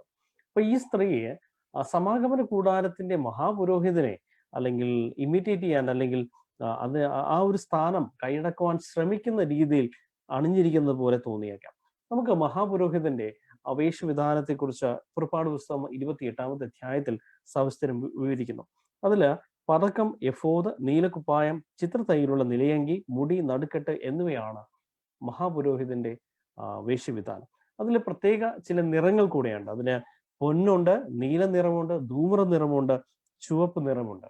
അപ്പൊ പൊന്ന് വിശുദ്ധിയെ സൂചിപ്പിക്കുന്നതായിട്ട് നമ്മൾ കാണുന്നു, നീല കൽപ്പനയെ സൂചിപ്പിക്കുന്നതായിട്ട് കാണുന്നു, ധൂമ്രം രക്ഷാപദ്ധതിയെ സൂചിപ്പിക്കുന്നതായിട്ട് കാണുന്നു, ചുവപ്പ് യാഗം അല്ലെങ്കിൽ കർത്താവ് യേശുക്രിസ്തുവിന്റെ യാഗത്തെ സൂചിപ്പിക്കുന്നതായിട്ട് കാണുന്നു. ഈ 4 നിറങ്ങളിലെ 3 നിറങ്ങൾ ഈ സ്ത്രീയിൽ അലങ്കരിക്കുന്നതായിട്ട് നമ്മൾ കാണുന്നു. എന്നാൽ ഒരു നിറം മാത്രം അവിടെ കാണുന്നില്ല. നീല എന്ന കൽപ്പന അധിഷ്ഠിതമായിട്ടുള്ള ഒരു നടത്തിപ്പ് ഈ സഭയിൽ കാണുന്നില്ല എന്നതാണ് മനസ്സിലാക്കേണ്ടതായിട്ടുണ്ട്. അതുപോലെ തന്നെ മറ്റൊരു സവിശേഷത, മഹാപുരോഹിതന് തന്റെ തിരുനെറ്റിയിൽ അണിയേണ്ട ഒരു ആഭരണമാണ്, അല്ലെങ്കിൽ അതിന് മിറ്റർ അല്ലെങ്കിൽ പട്ടം എന്ന പേരാണ്. നമുക്കത് വായിക്കാം. 28-ാമത്തെ അധ്യായം 36-37 തങ്കം കൊണ്ടൊരു പട്ടമുണ്ടാക്കി അതിൽ യഹോവയ്ക്ക് വിശുദ്ധമെന്ന് മുദ്രകുത്തായി കൊത്തേണം. അത് മുടിമേൽ ഇരിക്കേണ്ടതിന് നീല ചരട് കൊണ്ട് കെട്ടണം. അത് മുടിയുടെ മുൻഭാഗത്ത് ഇരിക്കണമെന്ന് പറയുന്നു. ഇവിടെ വിശുദ്ധിയുടെ അടയാളമായിട്ടുള്ള സ്വർണ്ണ തകിടിലാണ് യഹോവയ്ക്ക് വിശുദ്ധം എന്ന് എഴുതുകയും അത് നീല ചരട് കൊണ്ട് അല്ലെങ്കിൽ കൽപ്പന കൊണ്ടത് കെട്ടണം എന്ന് പറയുകയും ചെയ്യുന്നതായിട്ടിരിക്കുന്നുണ്ട്. അപ്പൊ നീല അല്ലെങ്കിൽ നീല ചരട് കൽപ്പനയെ ഓർമ്മിപ്പിക്കുന്നതായിട്ട് നമ്മൾ വായിക്കുന്നു. സംഖ്യാപുസ്തകം 5-ാമത്തെ അധ്യായം 38-39 വാക്യങ്ങൾ ഇങ്ങനെ വായിക്കുന്നു. നീ ഇസ്രായേൽ മക്കളോട് പറയേണ്ടത് എന്തെന്നാൽ, അവർ തലമുറയെ വസ്ത്രത്തിന്റെ കോൺതലയ്ക്ക് പൊടിപ്പുണ്ടാക്കുകയും കോൺതലയ്ക്ക് പൊടിപ്പിൽ നീല ചരട് കെട്ടുകയും വേണം. നിങ്ങൾ യഹോവയുടെ സകല കൽപ്പനകളും ഓർത്ത് അനുസരിക്കേണ്ടതിന് നിങ്ങളുടെ സ്വന്തം ഹൃദയത്തിനും സ്വന്തം കണ്ണിനും തോന്നിയവണ്ണം പരസംഗമായി നടക്കാതിരിക്കേണ്ടതിന് ആ പൊടിപ്പ് ജ്ഞാപകമായിരിക്കണം. അപ്പോ ഈ നീല അല്ലെങ്കിൽ കൽപ്പനയെ സൂചിപ്പിക്കുന്നു. കൽപ്പനയിൽ നിന്ന് വ്യതിചലിച്ചു പോകുന്നവരെ ദൈവം പരസംഗം ചെയ്യുന്നതായിട്ട് കണക്കാക്കുന്നു എന്നാണ് പറഞ്ഞിരിക്കുന്നത്. അതുകൊണ്ടാണ് ഒരു പക്ഷേ ഈ സ്ത്രീക്ക് ദൈവം കൊടുക്കുന്ന വിശേഷണം 5-ാമത്തെ വാക്യത്തിൽ ഇങ്ങനെ വായിക്കുന്നു: മഹദിയാം ബാബിലോൺ, വേശ്യമാരുടെയും മ്ലേച്ഛതകളുടെയും മാതാവ് എന്നൊരു പേർ അവളുടെ നെറ്റിയിൽ എഴുതിയിട്ടുണ്ട്. നമ്മൾ നേരത്തെ കണ്ട പോലെ മഹാപുരോഹിതന്റെ നെറ്റിയിൽ യഹോവയ്ക്ക് വിശുദ്ധം എന്ന് എഴുതിയിരിക്കുമ്പോൾ ഇവിടെ എഴുതിയിരിക്കുന്നത് വേശ്യമാരുടെയും അല്ലെങ്കിൽ മ്ലേച്ഛതകളുടെയും മാതാവ് എന്നൊരു പേര് അവളുടെ നെറ്റിയിൽ എഴുതിയിരിക്കുന്നതായിട്ടാണ് കാണുന്നത്. ആക്ഷരിക ബാബിലോണിൽ നമ്മളെ കുറിച്ച് പഠിക്കുമ്പോൾ തിരുവചനത്തില് നമ്മൾ വായിക്കുന്നത് ദാനിയേലിന്റെ പുസ്തകത്തിൽ നിന്നാണ്. ബാബിലോൺ വീഴുന്ന ആ ചരിത്രവും ദാനിയേലിന്റെ പുസ്തകം 5-ാമത്തെ അധ്യായത്തിൽ രേഖപ്പെടുത്തിയിരിക്കുന്നു. അവിടെ ബെൽഷാസർ എന്ന് പറയുന്ന രാജാവ് വലിയൊരു വിരുന്നൊരുക്കി അവിടെ തന്റെ അപ്പനായിട്ടുള്ള അല്ലെങ്കിൽ മുത്തച്ഛനായിട്ടുള്ള നെബൂഖദ്നേസർ രാജാവ് യെരൂശലേം ദേവാലയത്തിൽ നിന്ന് പിടിച്ചുകൊണ്ട് വന്ന സ്വർണ്ണ അല്ലെങ്കിൽ വെള്ളി പാത്രങ്ങളിൽ നിന്ന് വീഞ്ഞ് പകർന്ന് കുടിക്കുകയും ചെയ്യുന്നതായിട്ട് കാണുന്നു. അവിടെ സ്വർണ്ണ പാനപാത്രത്തിന്റെ ഉള്ളിൽ നുരയ്ക്കുന്ന വീഞ്ഞ് ഉള്ള ആ ചരിത്രം അല്ല ആ ചിത്രമാണ് നമ്മൾ അവിടെ അവസാനമായിട്ട് കാണുന്നത്. എന്നാൽ ആത്മീയ ബാബിലോൺ വീണ്ടും പുനർജനിക്കുമ്പോൾ ഇവിടെ നമ്മൾ കാണുന്നത് തന്റെ വേശ്യാവൃത്തിയുടെ മ്ലേച്ഛതയും അശുദ്ധിയും നിറഞ്ഞ സ്വർണ്ണ പാനപാത്രം കയ്യിൽ പിടിച്ചിരിക്കുന്ന ആത്മീയ ബാബിലോണിനെയാണ് നമ്മൾ കാണുന്നത്. തീർച്ചയായിട്ടും ഇതൊരു സത്യസഭയല്ല, ദൈവത്തിനെ എതിരായിട്ട് മറുതലിക്കുന്ന ഒരു ദുഷ്ടസഭയാണ് എന്ന് നമുക്ക് മനസ്സിലാക്കുവാനായിട്ട് സാധിക്കും. ഈ സഭയ്ക്ക് അനേകം മക്കളുള്ളതായിട്ട് തിരുവചനം രേഖപ്പെടുത്തുന്നു. നമുക്ക് അതിനെ കുറിച്ച് തുറന്നു പഠിക്കാം. നമ്മൾ പഠിച്ചു ദൈവത്തിനൊരു സത്യസഭ ഉണ്ടെന്നും അതുപോലെ തന്നെ ഒരു തെറ്റായിട്ടുള്ള ഒരു സഭയും ഈ ലോകത്തിൽ ഇന്ന് നിലവിലുണ്ട്. ദൈവത്തിന്റെ ജനത്തെ തെറ്റിക്കുന്നതിന് വേണ്ടിയിട്ട് അല്ലെങ്കിൽ മനുഷ്യരെ തെറ്റിക്കുന്നതിന് വേണ്ടിയിട്ട് പിശാച് ഉപയോഗിച്ചുകൊണ്ടിരിക്കുന്ന ഒരു സഭയുണ്ടെന്നുള്ളത് നമ്മൾ മനസ്സിലാക്കി. അപ്പോൾ വെളിപ്പാട് 17-ാം അധ്യായം 5-ാം വാക്യത്തിൽ നമ്മൾ ഇപ്പോൾ വായിച്ചതാണ്, മർമ്മം മഹദിയാം ബാബിലോൺ, വേശ്യമാരുടെയും മ്ലേച്ഛതകളുടെയും മാതാവ് എന്നൊരു പേർ അവിടെ നെറ്റിയിൽ എഴുതിയിട്ടുണ്ട്. അപ്പോൾ അത് വളരെ വ്യക്തമായിട്ട് നമ്മൾ മനസ്സിലാക്കുന്നത് എന്താണ്, ഇതൊരു തെറ്റായിട്ടുള്ള സഭയാണ്, അല്ലെങ്കിൽ ദൈവത്തിന്റെ ജനം ഉൾപ്പെടുന്നതല്ല ഈ സഭയിൽ എന്നുള്ളതാണ് നമ്മൾ മനസ്സിലാക്കുന്നത്. പ്രത്യേകിച്ച് നമ്മൾ പ്രൊട്ടസ്റ്റന്റ് നവീകരണ വേളയിൽ ഈ മാതൃസഭയുടെ അല്ലെങ്കിൽ ഈ സഭയുടെ പ്രശ്നങ്ങൾ മനസ്സിലാക്കിയ ആത്മാർത്ഥതയുള്ള ചില വ്യക്തികളാണ് പുതിയ സഭകൾ വികസിപ്പിച്ചെടുത്തത്. അവർ ദൈവത്താൽ നയിക്കപ്പെട്ടു എന്നും എന്നാൽ പിന്നീട് അവർ ക്രിസ്തുവിനോട് അവിശ്വസ്തത കാണിച്ചു എന്നുള്ളതാണ് നമ്മൾ മനസ്സിലാക്കുന്നത്. അതുപോലെ തന്നെ അവർ തങ്ങളുടെ മാതാവാകുന്ന വേശ്യയുടെ മക്കളായി തീർന്നു. നമുക്കറിയാം, നമ്മൾ മനസ്സിലാക്കിയതാണ് 1500-കളിൽ ജെസ്യൂട്ട് പുരോഹിതന്മാരായിട്ടുള്ള ലൂയിസ് ഡി അൽഖാസറും ഫ്രാൻസിസ്കോ റിബേരയും വികസിപ്പിച്ചെടുത്ത 2 തത്വങ്ങൾ അല്ലെങ്കിൽ പ്രീറ്ററിസവും ഫ്യൂച്ചറിസവും ഈ പഠിപ്പീരുകൾ സഭകൾക്കുള്ളിലേക്ക് കയറി വന്നപ്പോൾ പല പ്രൊട്ടസ്റ്റന്റ് സഭകളും ഈ പഠിപ്പീരുകളെ സ്വീകരിച്ചു എന്നുള്ളതാണ് നമ്മൾ മനസ്സിലാക്കുന്നത്. അങ്ങനെ സ്വീകരിച്ച് പതിയെ സത്യത്തിൽ നിന്നും അവര് വ്യതിചലിച്ചു എന്നുള്ളതാണ് നമ്മൾ ചരിത്രത്തിൽ നിന്ന് മനസ്സിലാക്കുന്നത്. ഇന്നും അത് തന്നെയാണ് സംഭവിച്ചുകൊണ്ടിരിക്കുന്നത്. ആ പഠിപ്പീരുകള് ഈ കത്തോലിക് അല്ലെങ്കിൽ റോമൻ സഭയുടെ പഠിപ്പീരുകള് ഇന്നും പലവിധമായിട്ടുള്ള പ്രൊട്ടസ്റ്റന്റ് സഭകളിൽ ഉണ്ട്. ആ പഠിപ്പീര് കൊണ്ട് അവര് സത്യം എന്തെന്ന് മനസ്സിലാക്കാൻ സാധിക്കാതെ അവർ ആ പഠിപ്പീരുകൾ തന്നെ മുന്നോട്ട് കൊണ്ടുപോവുകയാണെന്നുള്ളതാണ് നമ്മൾ മനസ്സിലാക്കുന്നത്. അപ്പോൾ ഇന്ന് ഈ സഭകളിൽ തുടരുന്ന ആൾക്കാരെല്ലാം തന്നെ ഈ വേശ്യയുടെ മക്കളാണോ എന്നുള്ളതാണ് നമ്മൾ നോക്കുന്നത്. അതല്ല എന്നുള്ളതാണ്. കാരണം ഇത് സഭകളിലെ പാപികളുടെ കാര്യമല്ല, നാം എല്ലാവരും തന്നെ ക്രിസ്തുവിന്റെ കൃപയിൽ വളരേണ്ടവരാണ്. തകർന്ന റോമൻ സാമ്രാജ്യത്തിലെ പുറജാതീയ രാഷ്ട്രങ്ങളെ ആകർഷിക്കുന്നതിനായി സഭ പാലിക്കേണ്ട ചില തെറ്റായ ഉപദേശങ്ങൾ അല്ലെങ്കിൽ സഭ സ്വീകരിച്ച ചില തെറ്റായ ഉപദേശങ്ങൾ പാലിക്കേണ്ട കാര്യമാണ് ഇവരുടെ പരാമർശിക്കുന്നത്. ഇന്ന് കാണുന്ന ഒട്ടുമിക്ക ക്രിസ്തീയ സഭകൾ ഈ ഗണത്തിൽപ്പെടുന്നു. അതായത് പലവിധമായിട്ടുള്ള ട്രഡീഷൻസും ഈ സഭകളിലേക്ക് കയറി വന്നു, അല്ലെങ്കിൽ പലരെയും ആകർഷിക്കാനായിട്ട്, അല്ലെങ്കിൽ റോമൻ സാമ്രാജ്യത്തിൽ നിന്നും അതുപോലെ തന്നെ പുറം ജാതീയ ആൾക്കാരിൽ നിന്നും ഈ സഭയിലേക്ക് അനേകം പേരെ ആകർഷിക്കാനായിട്ട് പലവിധമായിട്ടുള്ള കോംപ്രമൈസുകൾ ഈ സഭയിൽ കൊണ്ടുവന്നു. അങ്ങനെയാണ് ഇന്ന് കാണുന്ന പല സഭകളിലും ട്രഡീഷൻസ് അല്ലെങ്കിൽ പാരമ്പര്യം കയറുകയും സഭ പലവിധമായിട്ടുള്ള കോംപ്രമൈസിൽ കൂടി കടന്നുപോവുകയും ചെയ്യുന്നതാണ്. അതായത് പുതിയ വെളിച്ചം കിട്ടിയവര് അല്ലെങ്കിൽ തിരുവചനം പഠിച്ചവര് അത് സൂക്ഷ്മമായിട്ട് പരിശോധിച്ച് തിന്മയെ ത്യജിച്ച് യേശുവിനോട് അനുരൂപപ്പെടേണ്ടവരായിരുന്നു. അപ്പോൾ അവര് അത് അങ്ങനെ ചെയ്യാതെ വേശ്യയായ മാതാവിന്റെ വ്യാജ ഉപദേശങ്ങൾ അല്ലെങ്കിൽ ഈ തെറ്റായ സഭയുടെ വ്യാജ ഉപദേശങ്ങൾ പിന്തുടരുകയും സത്യത്തെ ത്യജിക്കുകയും ചെയ്തു. അങ്ങനെയാണ് ഇന്ന് കാണുന്ന ഒട്ടുമിക്ക സഭാ വിഭാഗങ്ങളും തെറ്റിലേക്ക് കടന്നുപോയി അല്ലെങ്കിൽ തെറ്റായിട്ടുള്ള കാര്യങ്ങൾ പഠിപ്പിക്കാനായിട്ട് തുടങ്ങി എന്നുള്ളതാണ് നമ്മൾ മനസ്സിലാക്കുന്നത്. ഇത് പിശാചിന്റെ വലിയൊരു തന്ത്രമായിരുന്നു. ആ തന്ത്രത്തിൽ അവൻ വിജയിച്ചു എന്നുള്ളതാണ് നമ്മൾ കാണുന്നത്. വെളിപ്പാട് 17-ാം അധ്യായം 6-ാം വാക്യത്തിൽ നമ്മളിങ്ങനെ വായിക്കുന്നു, വിശുദ്ധന്മാരുടെ രക്തവും യേശുവിന്റെ സാക്ഷികളുടെ രക്തവും കുടിച്ച് സ്ത്രീ മത്തയായിരിക്കുന്നത് ഞാൻ കണ്ടു, അവളെ കണ്ടിട്ട് അത്യന്തം ആശ്ചര്യപ്പെട്ടു. അപ്പോൾ ഇവിടെ യോഹന്നാൻ അത് കാണുകയാണ്. വിശുദ്ധന്മാരുടെ രക്തവും അല്ലെങ്കിൽ അതുപോലെ തന്നെ യേശുവിന്റെ സാക്ഷികളുടെ രക്തവും. അപ്പോൾ വിശുദ്ധരും സാക്ഷികളും ഒരേ കൂട്ടരാണെന്ന് ഇവിടെ വായിക്കുമ്പോൾ തോന്നുമെങ്കിലും രണ്ട് കൂട്ടരെയാണ് ഇവിടെ പരാമർശിക്കുന്നത്. ഒരുപക്ഷെ രണ്ട് സമയത്തെ പീഡനത്തെ കുറിച്ച് പറയുവാനായിട്ടായിരിക്കും ഇങ്ങനെ പറഞ്ഞിരിക്കുന്നത്. നമുക്കറിയാം 1260 വർഷത്തെ ഇരുണ്ട യുഗത്തില് സഭയിലെ അനേക വിശുദ്ധന്മാര് പീഡിപ്പിക്കപ്പെട്ടു. അതുപോലെ തന്നെ അന്ത്യനാളുകളില് ഒരു വലിയ പീഡനം യേശുവിന്റെ സാക്ഷികൾക്ക് ശേഷിച്ചിരിക്കുന്നു എന്നുമാണ് തിരുവചനം രേഖപ്പെടുത്തിയിരിക്കുന്നത്. ഇന്ന് പല വിഭാഗങ്ങളും പഠിപ്പിക്കുന്നത് എന്താണ്? സഭ പീഡനത്തിൽ കൂടി കടന്നു പോകില്ല എന്നുള്ളതാണ് പലരും പഠിപ്പിക്കുന്നത്. അതിന് മുമ്പായിട്ട് സഭയെ ഭൂമിയിൽ നിന്നും ദൈവം മാറ്റും, അല്ലെങ്കിൽ കർത്താവൻ മാറ്റും എന്നുള്ളതാണ് പലരും തന്നെ വിശ്വസിക്കുന്നത്. അങ്ങനെയാണെങ്കിൽ ആദിമ നൂറ്റാണ്ടുകളിലും അതുപോലെ തന്നെ ഈ ഇരുണ്ട കാലഘട്ട അന്ധകാര യുഗത്തിലെല്ലാം അനേകായിരം വിശുദ്ധന്മാര് പീഡിപ്പിക്കപ്പെട്ടത് അവർ സഭയുടെ അംഗങ്ങളായിരുന്നില്ലേ? തീർച്ചയായിട്ടും അവർ സഭയുടെ അംഗങ്ങളായിരുന്നു. പീഡനത്തിൽ നിന്നും നമ്മളെ കൊണ്ടുപോകുവാനായിട്ട് അന്ന് ആ പീഡനം നേരിട്ട ആ ഓരോ സഭാവിഭാഗങ്ങളും ഓരോ മെമ്പേഴ്സും അവർക്ക് എത്രയോ പ്രത്യാശയോടുകൂടിയാണ് മരണം വരിച്ചത്. അന്ത്യകാലത്ത് അതുപോലെ തന്നെയായിരിക്കും ദൈവത്തിന്റെ മക്കളും. പീഡനത്തിന് മുമ്പിൽ അവർ പതറാതെ നിന്ന് കർത്താവിന് വേണ്ടിയിട്ട് മരണം വരിക്കാനായിട്ട് അവർ തയ്യാറായി നിൽക്കും എന്നുള്ളതാണ് നമ്മൾ മനസ്സിലാക്കേണ്ടത്. വെളിപ്പാട് 12-ാം അധ്യായം 6-ാം വാക്യത്തില് നമ്മൾ ഇങ്ങനെ വായിക്കുന്നുണ്ട്, സ്ത്രീ മരുഭൂമിയിലേക്ക് ഓടിപ്പോയി അവളെ 1260 ദിവസം പോറ്റേണ്ടതിന് ദൈവം ഒരുക്കിയ ഒരു സ്ഥലം അവൾക്കുണ്ട്. ഇത് ആദിമകാലത്തെ അല്ലെങ്കിൽ പ്രത്യേകിച്ചും മിഡിൽ ഏജസിലെ അല്ലെങ്കിൽ ഡാർക്ക് ഏജസിലെ പീഡനത്തെ കുറിച്ചാണ് ഇവിടെ പറയുന്നത്. അതേസമയം വെളിപ്പാട് 12:17 നമ്മൾ വായിക്കുന്നു, മഹാസർപ്പ സ്ത്രീയോട് കോപിച്ചു, ദൈവകൽപ്പന പ്രമാണിക്കുന്നവരും യേശുവിന്റെ സാക്ഷ്യമുള്ളവരുമായി അവളുടെ സന്തതിയിൽ ശേഷിപ്പുള്ളവരോട് യുദ്ധം ചെയ്യുവാൻ പുറപ്പെട്ടു.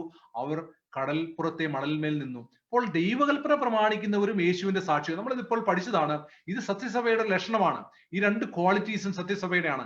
അവർ ദൈവകൽപ്പന പ്രമാണിക്കും, യേശുവിന്റെ സാക്ഷ്യം അല്ലെങ്കിൽ പ്രവചനത്തിന്റെ ആത്മാവുള്ള ഒരു സഭയാണ്. അപ്പോൾ ഈ സഭയെയും അവസാന കാലഘട്ടത്തില് പിശാച് പീഡിപ്പിക്കും, അല്ലെങ്കിൽ ഇത് വരുവാനിരിക്കുന്ന ഒരു പീഡനത്തെ കുറിച്ചാണ് ഇത് പറയുന്നത് എന്നുള്ളതാണ് നമ്മൾ മനസ്സിലാക്കേണ്ടത്. അതുപോലെ വെളിപ്പാട് 13:7 നമ്മളിങ്ങനെ വായിക്കുന്നു, വിശുദ്ധന്മാരുടെ യുദ്ധം ചെയ്ത് അവരെ ജയിപ്പാനും അതിന് അധികാരം ലഭിച്ചു.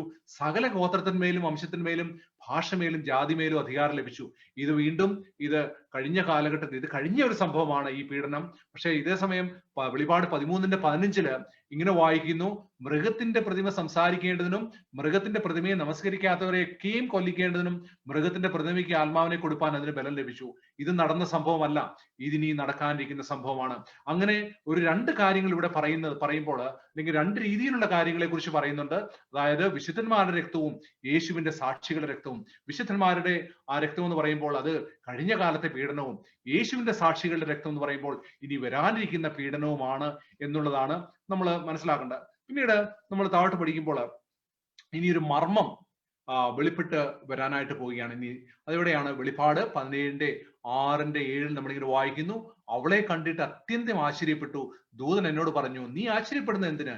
ഈ സ്ത്രീയുടെയും 7 തലയും 10 കൊമ്പുകളും ഉള്ളതായി അവളെ ചുമക്കുന്ന മൃഗത്തിന്റെയും മർമ്മം ഞാൻ പറഞ്ഞു തരാം. അപ്പോൾ നമുക്കിനിയും ഈ ഒരു മർമ്മത്തെ കുറിച്ച് പഠിക്കാം. എന്താണ് ഈ മർമ്മം, അല്ലെങ്കിൽ 7 തലകളെ കുറിച്ചുള്ള മർമ്മം? ദൈവത്തിന്റെ വചനത്തിന്റെ വെളിച്ചത്തിൽ നിന്നും നമുക്ക് തുറന്നു പഠിക്കാം. നമ്മൾ കണ്ടു. അപ്പോ ഈ ഹാർലറ്റ് ആയിട്ടുള്ള സ്ത്രീയുടെ ചുമന്നുകൊണ്ടിരിക്കുന്നതായ മൃഗത്തിന്റെ പറ്റി അവിടെ പ്രത്യേകമായി പറയുകയാണ്. അപ്പൊ ആ മൃഗത്തിന്റെ ഒരു ഇതെന്ന് പറയുന്നത് അതിന് 7 തലകളുള്ളതായിട്ടാണ് ഇവിടെ തിരുവചനം രേഖപ്പെടുത്തുന്നത്. അപ്പോൾ അപ്പൊ എന്തൊക്കെയാണ് 7 തലകൾ എന്നുള്ളതും എന്താണ് ഇത് സിംബോളിക് ആയിട്ട് നമുക്ക് പഠിക്കാനുള്ളതെന്നുമാണ് നമ്മൾ ചിന്തിക്കാൻ പോകുന്നത്. നമുക്കൊരു വാക്യം വായിക്കാം. വെളിപാട് പ്രവചനം 17-ാം അധ്യായം അതിന്റെ 9-11 വരെ. ഇവിടെ ജ്ഞാനബുദ്ധി കൊണ്ട് തല 7 സ്ത്രീ ഇരിക്കുന്ന 7 മലയാകുന്നു. അവ 7 രാജാക്കന്മാരും ആകുന്നു. 5 പേർ വീണുപോയി, ഒരുത്തനുണ്ട്, മറ്റവൻ ഇതുവരെ വന്നില്ല. വന്നാൽ പിന്നെ അവൻ കുറഞ്ഞൊന്ന് ഇരിക്കേണ്ടതാകുന്നു. ഉണ്ടായിരുന്നതും ഇല്ലാത്തതുമായ മൃഗം 8-ാമത്തവനും 7 പേരിൽ ഉൾപ്പെട്ടവനും തന്നെ അവൻ നാശത്തിലേക്ക് പോകുന്നു എന്നാണ് ഈ വാക്യം പറയുന്നത്. അപ്പോൾ വളരെ ചിന്തിക്കേണ്ട മറ്റൊരു വ്യാഖ്യാനത്തിന്റെ ആവശ്യമില്ലാതെ നമുക്ക് മനസ്സിലാകാം. ഈ തല എന്ന് പറയുന്നത് 7 രാജാക്കന്മാരാണെന്ന് വളരെ കൃത്യമായിട്ട് 10-ാം വാക്യം നമ്മൾ പറയുന്നു. അപ്പം അതിന് മനസ്സിലാകും. അപ്പോ ഈ സ്ത്രീയെ ചുമക്കുന്നത് അല്ലെങ്കിൽ ഈ ഹാർലറ്റ് ആയിട്ടുള്ള ഈ വേശ്യാസ്ത്രീയെ ചുമക്കുന്നത് ലോകത്തിലെ രാജാക്കന്മാരാണ് എന്നാ പറയുന്നത്. അതിൽ പറയാണ്, അവിടെ 5 പേരുണ്ടായിരുന്നു, 5 പേര് വീണു പോയിരിക്കുന്നു, ഒരുത്തൻ ഇപ്പോഴുണ്ട്, മറ്റവൻ ഇതുവരെ വന്നില്ല, വന്നാൽ പിന്നെ അവൻ കുറഞ്ഞൊന്ന് ഇരിക്കേണ്ടതാകുന്നു. അപ്പോൾ ഭാവിയിലും ഈ ഹാർലറ്റ് ആയിട്ടുള്ള അല്ലെങ്കിൽ ഈ തെറ്റായ ഉപദേശങ്ങളെ പഠിപ്പിക്കുന്ന ബാബിലോണിയ സഭയെ ചുമക്കുന്ന രാജാക്കന്മാർ ഇനിയും ഉണ്ടാകും, ഇപ്പോഴും ഉണ്ട്, ഇനിയും ഉണ്ടാകും, കഴിഞ്ഞ കാലങ്ങളിൽ ഉണ്ടായിരുന്നു എന്നുള്ളതാണ് ഈ വചനം പഠിക്കുമ്പോൾ നമുക്ക് മനസ്സിലാകുന്നത്. നമ്മൾ ദാനിയേലിന്റെ പ്രവചനമൊക്കെ പഠിക്കുകയാണെന്നുണ്ടെങ്കിൽ അവിടെ ഈ നെബൂഖദ്നേസർ കണ്ട സ്വപ്നത്തെ ദാനിയേൽ വ്യാഖ്യാനിക്കുമ്പോൾ അതിലൊക്കെയും വളരെ കൃത്യമായിട്ടും നമുക്ക് മനസ്സിലാകും. ആ കണ്ട ബിംബത്തിന്റെ തല എന്ന് പറയുന്നത് ബാബിലോണിലെ രാജാവായിരുന്നു എന്ന് ദാനിയേൽ അവിടെ വിശദീകരിച്ചു കൊടുക്കുന്നുണ്ട്. നമുക്ക് ആ വാക്യം ഒന്ന് വായിക്കാം. ദാനിയേൽ പ്രവചനം 2-ാം അധ്യായം അതിന് 38-ഉം 39-ഉം വാക്യം. പൊന്നുകൊണ്ടുള്ള തല തിരുമേനസ് തന്നെ തിരുമേനിക്ക് ശേഷം തിരുമേനിയേക്കാൾ താണതായ മറ്റൊരു രാജ്യത്വവും സർവ്വഭൂമിയും വാഴുവാൻ നിൽക്കുന്നതായി താമരം കൊണ്ടുള്ള 3-ാമത്തെ രാജ്യത്വം ഇനി ഉത്ഭവിക്കുമെന്ന് അവിടെ വിവരിക്കുകയാണ്. അപ്പോൾ നെബൂഖദ്നേസർ രാജാവ് കണ്ടതായ ആ വലിയ ബിംബത്തിന്റെ തല എന്ന് പറയുന്നത് സ്വർണം കൊണ്ടുള്ളതായിരുന്നു. അപ്പൊ ദാനിയേൽ വന്നിട്ട് അതിന്റെ അർത്ഥം വിശദീകരിച്ചു കൊടുക്കുമ്പോൾ രാജാവിന് വിശദീകരിക്കുമ്പോൾ പറയാണ് പൊന്നുകൊണ്ടുള്ള തല തിരുമേനസ് തന്നെ എന്ന് പറഞ്ഞു കഴിഞ്ഞാൽ ബാബിലോണിയ രാജാവിനെയാണ് ഈ പൊന്നുകൊണ്ടുള്ള തല ഉദ്ദേശിക്കുന്നത് എന്നാണ് ഇവിടെ മനസ്സിലാക്കുന്നത്. അതിനുശേഷം പറയാണ് തിരുമേനിക്ക് ശേഷം, അതായത് നെബൂഖദ്നേസർ രാജാവിന്റെ കാലഘട്ടത്തിന് ശേഷം മറ്റ് പല രാജ്യങ്ങളും തിരുമേനിയേക്കാൾ താണതായ മറ്റു പല രാജ്യങ്ങളും വരികയും ഈ ദേശത്തെ അവകാശമാക്കുകയും ചെയ്യും. അങ്ങനെ പല രാജ്യങ്ങളും വരും എന്നുള്ളതാണ് ഈ ദാനിയേൽ ഇവിടെ വിശദീകരിച്ചു കൊടുക്കുന്നത്. ഓരോരോ രാജ്യത്വങ്ങളെയും അവിടെ ദാനിയേൽ ഇങ്ങനെ വിശദീകരിച്ച് കൊടുക്കുന്നുണ്ട്. എന്തൊക്കെയാണ് നമ്മൾ ചരിത്രം പഠിക്കുമ്പോൾ, പ്രത്യേകിച്ച് ദാനിയേൽ പ്രവചനം ആ അധ്യായങ്ങൾ പഠിക്കുമ്പോൾ നമുക്ക് മനസ്സിലാകുന്നതാണ്. ഈ രാജ്യങ്ങൾ ഏതൊക്കെയാണെന്ന് നമുക്ക് ചിന്തിക്കാം. 5 രാജ്യങ്ങൾ ഏതൊക്കെയാണെന്ന് നമുക്ക് ചിന്തിക്കാം. അതായത് ബാബിലോണിയ, ആദ്യത്തെ രാജ്യം എന്ന് പറയുന്നത് ബാബിലോണിയ സാമ്രാജ്യമായിരുന്നു. പിന്നീട് വന്നത് മേദോപേഷ്യ ആയിരുന്നു. അത് ബാബിലോണിയ സാമ്രാജ്യ കാലഘട്ടം എന്ന് പറയുന്നത് BC 606 തൊട്ട് 536 വരെയുള്ള കാലഘട്ടവും, അതുപോലെ തന്നെ മേദോപേഷ്യയുടെ കാലഘട്ടം എന്ന് പറയുന്നത് BC 536 തൊട്ട് BC 330 വരെയുള്ള കാലഘട്ടവും, അതുപോലെ ഗ്രീക്ക് സാമ്രാജ്യത്തിന്റെ കാലഘട്ടം എന്ന് പറയുന്നത് BC 330 തൊട്ട് 146 BC വരെയും, പിന്നീട് റോമ സാമ്രാജ്യത്തിന്റെ പ്രാചീന റോമിന്റെ കാലഘട്ടം എന്ന് പറയുന്നത് BC 146 തൊട്ട് 476 AD വരെയുള്ള കാലഘട്ടമാണെന്നാണ് നമ്മൾ ചരിത്രം പഠിക്കുമ്പോൾ നമുക്ക് മനസ്സിലാകേണ്ടത്. അതിനുശേഷം 5ാമത് വരുന്ന രാജ്യത്വം പറയുന്നതാണ് പാപ്പാത്ത റോം എന്ന് പറയുന്നത്. അപ്പോൾ അതായത് പ്രാചീന റോം, അല്ലെങ്കിൽ നീറോ ചക്രവർത്തിമാർ ഭരിച്ചിരുന്ന പ്രാചീന റോം വീണ് കഴിഞ്ഞപ്പോൾ പിന്നീട് വരുന്ന സാമ്രാജ്യമായിരുന്നു പാപ്പാത്ത റോം എന്ന് പറയുന്നത്. അത് വളരെ കൂടുതൽ കാലം ഭരിച്ചു. ആ കാലഘട്ടത്തിലാണ് ഈ സഭയെ 1260 വർഷക്കാലം പീഡിപ്പിച്ചു എന്നൊക്കെയും നമ്മൾ നേരത്തെ പഠിക്കുമ്പോൾ മനസ്സിലാകുന്നത്. നമ്മൾ ഇനി മുമ്പോട്ട് പഠിക്കുമ്പോൾ 7ാമത്തെ തലയും 6ാമത്തെ തലയും 7ാമത്തെ തലയും എന്തുള്ളതാണെന്ന് പ്രത്യേകമായി പഠിക്കും. കാരണം നമ്മൾ ഈ വാക്യം ആദ്യം പഠിച്ചപ്പോൾ മനസ്സിലായി ഈ മൊത്തം 7 തലയുണ്ടെന്ന് കണ്ടു. അതിൽ 5 തല എന്ന് പറയുന്നത് ഇപ്പോൾ നമ്മൾ കണ്ടു. ബാബിലോണി സാമ്രാജ്യവും മേദോപേഷ്യയും ഗ്രീസും പ്രാചീന റോമും പാപ്പാത്ത റോമുമാണ്. ഇനി മുമ്പോട്ട് പഠിക്കുമ്പോൾ ഏതൊക്കെയാണ് 6ാമത്തെയും 7ാമത്തെയും തലകളെന്ന് പഠിക്കുമ്പോൾ നമുക്ക് മനസ്സിലാവും. ഇനി 6ാമത്തെയും 7ാമത്തേതും തലകൾ എന്തൊക്കെയാണ്, ഏതാണെന്ന് നമുക്ക് നോക്കാം. 5ാമത്തെ തല പാപ്പാത്ത റോമാണെന്ന് നമ്മളിപ്പോൾ പഠിച്ചു. ഈ ശക്തിയുടെ അധികാര പരിധി AD 538 മുതൽ AD 1790 വരെയാണെന്ന് നമ്മളിപ്പോൾ കണ്ടായിരുന്നു. ഈ കാലഘട്ടത്തെ 1260 ദിവസങ്ങളായും 42 മാസങ്ങളായും 3.5 വർഷങ്ങളായും ഒരു കാലം, ഇരുക്കാലം, അരക്കാലം ആയും തിരുവചനത്തിൽ പലയിടത്ത് രേഖപ്പെടുത്തിയിരിക്കുന്നു. ഈ കാലഘട്ടം 1200 വർഷങ്ങളാണെന്ന് നമ്മൾ നേരത്തെ പഠിച്ചു. ഇനി ഈ കാലഘട്ടം കഴിഞ്ഞിട്ട് ഒരു ശക്തി ഉയർന്നു വരുമെന്ന് തിരുവചനം പരാമർശിക്കുന്നു. വെളിപ്പാടിന്റെ 11-ന്റെ 3-ഉം 7-ഉം വാക്യങ്ങൾ നമുക്ക് നോക്കാം. അന്ന് ഞാൻ എൻ്റെ 2 സാക്ഷികൾക്ക് വരം നൽകും. അവർ റെട്ടുടുത്തുകൊണ്ട് 1260 ദിവസം പ്രവചിക്കും. 7-ാം വാക്യം, അവർ തങ്ങളുടെ സാക്ഷ്യം തികച്ച ശേഷം ആഴത്തിൽ നിന്ന് കയറി വരുന്ന മൃഗം അവരോട് പടവെട്ടി അവരെ ജയിച്ചു കൊന്നുകളയും. ഈ കാലഘട്ടത്തിൽ തന്നെയാണ് വെളിപ്പാട് 12-ലെ സ്ത്രീ മരുഭൂമിയിലേക്ക് ഓടിപ്പോയതെന്ന് നമുക്ക് മനസ്സിലാക്കാം. അതുപോലെ തന്നെ 7-ാം വാക്യത്തിൽ കാണുന്ന ഈ ശക്തിയെക്കുറിച്ച് കൂടുതൽ പഠിക്കുമ്പോൾ നിരീശ്വരവാദത്വം ആണെന്ന് നമുക്ക് മനസ്സിലാക്കാൻ സാധിക്കും. അത് ലോകം മുഴുവൻ വ്യാപിക്കാൻ തുടങ്ങി. അത് കമ്മ്യൂണിസം എന്ന ആശയമായി മാറുകയും ചെയ്തു. അപ്പോൾ ഫ്രഞ്ച് വിപ്ലവത്തിലൂടെയാണ് ഈ ശക്തി വളരെ ശക്തിപ്പെട്ടതെന്ന് നമുക്ക് ചരിത്രം പഠിച്ചാലും മനസ്സിലാക്കാം. ഇതാണ് 6ാമത്തെ തല. ഇനി എന്നാൽ ഇതേ സമയം വേറൊരു ശക്തി ഉയർന്നു വരുമെന്ന് നമുക്ക് കാണാം. വചനം അതാണ് പഠിപ്പിക്കുന്നത്. അത് വെളിപ്പാടിന്റെ 13-ൽ പരാമർശിക്കുന്ന ഭൂമിയിൽ നിന്ന് കയറി വരുന്ന മൃഗമായ അമേരിക്കയാണ് എന്ന് നമുക്ക് മനസ്സിലാക്കാൻ സാധിക്കും. അമേരിക്കൻ ഐക്യനാടും മരണകരമായ മുറിവ് പുറത്തു വന്ന പാപ്പാത്ത റോമും ചേർന്ന് കമ്മ്യൂണിസത്തിന്റെ കൊമ്പൊടിച്ചതായും നമുക്ക് മനസ്സിലാക്കാൻ സാധിക്കും. അത് ചരിത്രത്തിൽ നിന്ന് നമുക്ക് കാണാൻ സാധിക്കും. അമേരിക്കയാണ് ഈ 7ാമത്തെ തല. അപ്പൊ അങ്ങനെ 7 തലകൾ ബാബിലോൺ, മെഡപേർഷ്യ, ഗ്രീസ്, നാലാമത്തേത് പ്രാചീന റോം, അഞ്ചാമത്തേത് പാപ്പാത്ത് റോം, പിന്നെ ആറാമത്തേത് കമ്മ്യൂണിസം, ഏഴാമത്തേത് അമേരിക്ക എന്നിവയാണെന്ന് നമുക്ക് മനസ്സിലാക്കാൻ സാധിക്കും. ഇനി നമുക്ക് തുറന്ന് പഠിക്കാം. തുടർന്ന് നമ്മൾ 10 കൊമ്പുകളെ കുറിച്ചാണ് നോക്കുവാനായിട്ട് പോകുന്നത്. വെളിപ്പാട് പുസ്തകം 17-ാമത്തെ അധ്യായം 12-ാമത്തെ വാക്യം ഇങ്ങനെ വായിക്കുന്നു. നീ കണ്ട 10 കൊമ്പ് 10 രാജാക്കന്മാർ, അവർ ഇതുവരെ രാജ്യത്വം പ്രാപിച്ചിട്ടില്ല. മൃഗത്തോടൊന്നിച്ച് ഒരു നാഴിക നേരത്തേക്ക് രാജാക്കന്മാരെ പോലെ അധികാരം പ്രാപിക്കുന്നതാണ്. ഈ 10 കൊമ്പുകൾ 7 രാജ്യത്വങ്ങളിൽ നിന്ന് വ്യത്യസ്തരാണ്. നമ്മൾ നേരത്തെ 7 തലകൾ, 7 രാജ്യത്വങ്ങളാണ്, 7 ശക്തികളാണെന്നൊക്കെ പഠിച്ചു. അവരാരൊക്കെയാണ് നമ്മൾ പഠിച്ചു. എന്നാൽ ഈ 7 രാജാക്കന്മാർ അല്ലെങ്കിൽ 7 രാജ്യത്വങ്ങൾ തുടർച്ചയായിട്ട് വന്ന രാജ്യങ്ങളാണ്. അപ്പൊ നമ്മൾ കാണുന്നു, ബാബിലോണിന് ശേഷം വന്നതാണ് മേദോപേർഷ്യ, മേദോപേർഷ്യക്ക് ശേഷം വന്നതാണ് ഗ്രീസ് അല്ലെങ്കിൽ പിന്നെ സാമ്രാജ്യം എന്ന് പറയുന്നത്, അതിനുശേഷം വന്നതാണ് റോം. അപ്പൊ ഇങ്ങനെ തുടർച്ചയായിട്ട് പോകുന്ന സാമ്രാജ്യങ്ങളെയാണ് നമ്മൾ അവിടെ കാണുന്നത്. എന്നാൽ ഈ 10 കൊമ്പുകൾ ഒരേ സമയത്ത് ഭരിക്കുന്ന അല്ലെങ്കിൽ ഒരേ സമയത്ത് അധികാരം പ്രാപിക്കുന്നവരാണെന്ന് അവിടെ പ്രത്യേകിച്ച് രേഖപ്പെടുത്തിയിരിക്കുന്നു. ഇവർ ഒരു നാഴിക നേരത്തേക്ക് മാത്രമാണ് ഭരിക്കുന്നത്, അല്ലെങ്കിൽ ഇവർ കുറച്ച് സമയത്തേക്ക് മാത്രമാണ് ഇവര് ഭരിക്കുന്നത്. ഈ 10 കൊമ്പുകൾ അവസാന നാളുകളിൽ മൃഗത്തെ ഈ ഭൂമിയുടെ സർവാധികാരിയായിട്ട് അല്ലെങ്കിൽ അധിപതിയായിട്ട് മാറ്റുമെന്നും പറയപ്പെടുന്നു. നമുക്ക് വായിക്കാം 17-ാമത്തെ അധ്യായം 13-ാമത്തെ വാക്യം ഇങ്ങനെ വായിക്കുന്നു. ഇവർ ഒരേ അഭിപ്രായമുള്ളവർ തങ്ങളുടെ ശക്തിയും അധികാരവും മൃഗത്തിന് ഏൽപ്പിച്ചു കൊടുക്കുമെന്നാണ് അവിടെ എഴുതിയിരിക്കുന്നത്. ഒരു പക്ഷേ നിങ്ങൾക്ക് ഇപ്പൊ ദാനിയേലിന്റെ പുസ്തകം 2-ാമത്തെ അധ്യായത്തിലെ 10 വിരലുകളെ ഓർമ്മ വന്നേക്കാം. അവിടെ നമ്മൾ കാണുന്നു 10 വിരലുകൾ 476 AD പ്രാചീന റോമൻ സാമ്രാജ്യം വീണതിന് ശേഷം അത് 10 വിഭിന്ന രാജ്യങ്ങളായിട്ട് അല്ലെങ്കിൽ യൂറോപ്പിലെ വിഭിന്ന രാജ്യങ്ങളായിട്ട് തിരിഞ്ഞതായിട്ട് നമ്മൾ അവിടെ കാണുന്നു. എന്നാൽ ഈ ഒരു 10 രാജ്യങ്ങളുടെ ഇടയിൽ നിന്നാണ് നമ്മൾ ദാനിയേലിന്റെ പുസ്തകം 7-ാമത്തെ അധ്യായം പഠിക്കുമ്പോൾ ഈ 10 കൊമ്പുകളുടെ ഇടയിൽ നിന്നാണ് ഒരു ചെറിയ കൊമ്പ് മുളച്ചു വന്നത്.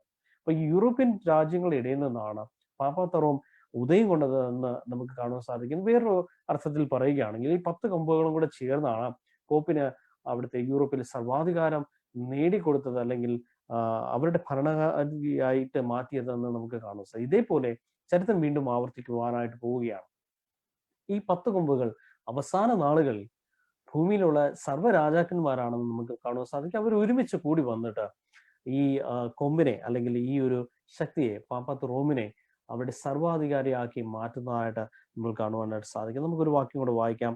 വെളിപ്പാട് പുസ്തകം 17-ാമത്തെ അധ്യായം 14-ാമത്തെ വാക്യം. അവർ കുഞ്ഞാടിനോട് പോരാടും, താൻ കർത്താതി കർത്താവും രാജാതി രാജാവും ആകുകൊണ്ട് കുഞ്ഞാട് തന്നോട് കൂടെയുള്ള വിളിക്കപ്പെട്ടവരും തിരഞ്ഞെടുക്കപ്പെട്ടവരും വിശ്വസ്തരുമായി അവരെ ജയിക്കും എന്ന് ഇവിടെ എഴുതിയിരിക്കുന്നു. അപ്പൊ ഇവിടെ ഇവർ ചെയ്യുവാനായിട്ട് പോകുന്നത് എന്താണ്? അവർ കുഞ്ഞാടിനോട് പോരാടും. എങ്ങനെയാണ് അവർ കുഞ്ഞാടിനോട് അല്ലെങ്കിൽ ക്രിസ്തുവിനോട് പോരാടാൻ പോകുന്നത്? തൻ്റെ സ്വന്തം ജനമായിട്ടുള്ള ദൈവത്തിന്റെ സഭയ്ക്കെതിരായിട്ട് ഈ ഒരു ശക്തി അല്ലെങ്കിൽ ഈ 10 കൊമ്പും തിരിയുന്നതായിട്ട് നമ്മൾ കാണുവാൻ സാധിക്കുന്നു. അവര് പാപ്പാത്വത്തിന്റെയും അമേരിക്കയുടെയും നേതൃത്വത്തില് അവര് യുദ്ധത്തിനായിട്ട് അല്ലെങ്കിൽ കുഞ്ഞാടിനെതിരെ യുദ്ധത്തിനായിട്ട് പോകുമെന്നാണ് നമുക്ക് മനസ്സിലാകുവാനായിട്ട് സാധിക്കുന്നത്. തുടർന്ന് നമ്മൾ മൃഗം രാജാവാകുന്നു എന്ന ഒരു വിഷയത്തെക്കുറിച്ച് നമുക്ക് തുടർന്ന് പഠിക്കാം. നമ്മൾ കണ്ടു പാപ്പാത്ത റോം അല്ലെങ്കിൽ മരണകരമായിട്ടുള്ള ഒരു മുറിവ് ഏൽക്കുന്നതായിട്ടും 6-ാമത്തെ ശക്തിയായിട്ടുള്ള പാപ്പാത്ത റോമിന് മരണകരമായിട്ടുള്ള ഒരു മുറിവ് ഏൽക്കുന്നതായിട്ട് നമ്മൾ കണ്ടു. 5-ാമത്തെ ശക്തിയായിട്ടുള്ള പാപ്പാത്ത റോമിന് മരണകരമായിട്ടുള്ള മുറിവ് AD 1798 ഏൽക്കുന്നതായിട്ട് നമ്മൾ കണ്ടു. അപ്പോൾ വെളിപാട് 17:11 നമ്മൾ വായിക്കുന്നത്, ഉണ്ടായിരുന്നതും ഇല്ലാത്തതുമായിട്ടുള്ള മൃഗം 8-ാമത്തവനും 7 പേരിൽ ഉൾപ്പെട്ടവനും തന്നെ, അവൻ നാശത്തിലേക്ക് പോകുന്നു. അപ്പോൾ 7 തലകള് പരിചയപ്പെടുത്തിയതിനു ശേഷം തിരുവചനം 8-ാമത്തവനെയും പരിചയപ്പെടുത്തുന്നുണ്ട്. അപ്പോൾ 7 തലകൾ നമ്മളെ എന്താണെന്നുള്ളത് നമ്മൾ കണ്ടു. അപ്പോൾ 8-ാമത്തേത് കാണുവാനായിട്ട് അല്ലെങ്കിൽ ഐഡന്റിഫൈ ചെയ്യുവാനായിട്ട് ചില സൂചനകൾ ഈ വാക്യങ്ങളിൽ തരുന്നുണ്ട്. അപ്പോൾ എന്താണത്?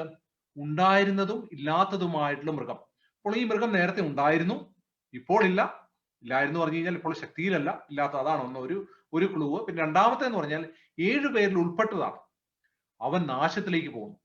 അപ്പോൾ ഇതാണ് ഐഡന്റിഫിക്കേഷൻ പോയിന്റ്സ്. അപ്പൊ നമ്മൾ കണ്ടതാണ് 538 AD മൃഗത്തിന് യൂറോപ്പിലെ സർവാധികാരം ലഭിച്ചതായിട്ടും, എന്നാൽ പിന്നീട് 1798 അതിന്റെ അധികാര പരിധി നഷ്ടപ്പെടുന്നതായിട്ടുമാണ് നമ്മൾ ദാനിയേൽ 7 നിന്ന് നമ്മൾ പഠിച്ചാണ്. എന്നാൽ ഈ മരണകരമായിട്ടുള്ള ഒരു മുറിവ് പുറത്തു പോകുമെന്ന് വെളിപ്പാട് 13 പ്രവചിക്കുന്നു. 7 പേരിൽ ഉൾപ്പെട്ടവനായി മൃഗം 8ാമതായി ലോകത്തിന്റെ അധിപതിയായി അന്ത്യത്തിൽ വാഴും. അപ്പോൾ അതാണ് വീണ്ടും ഈ ഒരു മൃഗം, മരണകരമായിട്ടുള്ള മുറിവ് ഏറ്റതായിട്ടുള്ള ഒരു മൃഗം വീണ്ടും ശക്തിയിലേക്ക് വരുന്നതായിട്ടും, അതുപോലെ ഈ 10 കൊമ്പുകളെല്ലാം ആ ഒരു ശക്തിയാണ്, അല്ലെങ്കിൽ വീണ്ടും അതിന് അധികാരം കൊടുക്കുന്നതായിട്ടാണ് കാണുന്നത്. അല്ലെങ്കിൽ പൂർണ്ണമായിട്ടും ലോകത്തെ നിയന്ത്രിക്കുന്ന ഒരു ശക്തിയായിട്ട് ഈ പാപ്പാത്തം വീണ്ടും മാറും എന്നുള്ളതാണ് നമ്മൾ കാണുന്നത്. ഇതാണ് ഇനിയിപ്പോൾ നമ്മൾ ജീവിച്ചിരിക്കുന്ന കാലഘട്ടത്തിൽ നടന്നുകൊണ്ടിരിക്കുന്ന ഒരു കാര്യമാണ്. മരണകരമായിട്ടുള്ള മുറിവ് പുറത്ത് വീണ്ടും ഒരു അധികാരത്തിലേക്ക് വരുന്ന, അല്ലെങ്കിൽ ലോകത്തെ നിയന്ത്രിക്കുവാനായിട്ട് ശക്തിയുള്ള ഒരു വലിയൊരു സംഭവമായിട്ടുള്ള ഒരു എൻറ്റിറ്റി ആയിട്ട് മാറി വരുന്ന ഒരു സമയത്താണ് നമ്മൾ ജീവിച്ചിരിക്കുന്നത്. എന്നാൽ അതിനൊരു നിത്യമായിട്ടുള്ള നാശം സംഭവിക്കുമെന്ന് തിരുവചനം നമ്മളോട് പറയുന്നുണ്ട്. അതാണ് ദാനിയേൽ 7:26 നമ്മൾ വായിക്കുന്നു. എന്നാൽ ന്യായവിസ്താര സഭ ഇരുന്നു കൊണ്ട് അവന്റെ ആധിപത്യം എടുത്തു കളഞ്ഞ് അന്തം വരെ നശിപ്പിച്ച് മുടിക്കും. ഇവിടെ നാശം എന്ന വാക്കിന്റെ ഗ്രീക്ക് പദം അപ്പോലിയ എന്നാണ്. ഇതിനർത്ഥം പൂർണ്ണമായിട്ടുള്ള നിത്യനാശം എന്നാണ്. അപ്പൊ കർത്താവിന്റെ വരവിന് മുമ്പ് പാപ്പാത്തം ഈ ഭൂമിയുടെ രാജാവായിട്ട് അവരോധിക്കപ്പെടും. അതായത് പിശാചിന്റെ ഒരു കംപ്ലീറ്റ് കൺട്രോളിലേക്ക് ഈ ഭൂമി വരികയാണ്. അപ്പോൾ പിശാച് ഉപയോഗിക്കുന്ന ഒരു എൻറ്റിറ്റിയാണ് എതിർ ക്രിസ്തു എന്ന് പറയുന്നത്. അപ്പോൾ എതിർ ക്രിസ്തു പാപ്പാത്ത റോമിൽ കൂടിയാണ് വർക്ക് ചെയ്യുന്നുള്ളതെല്ലാം നമ്മൾ കണ്ടതാണ്.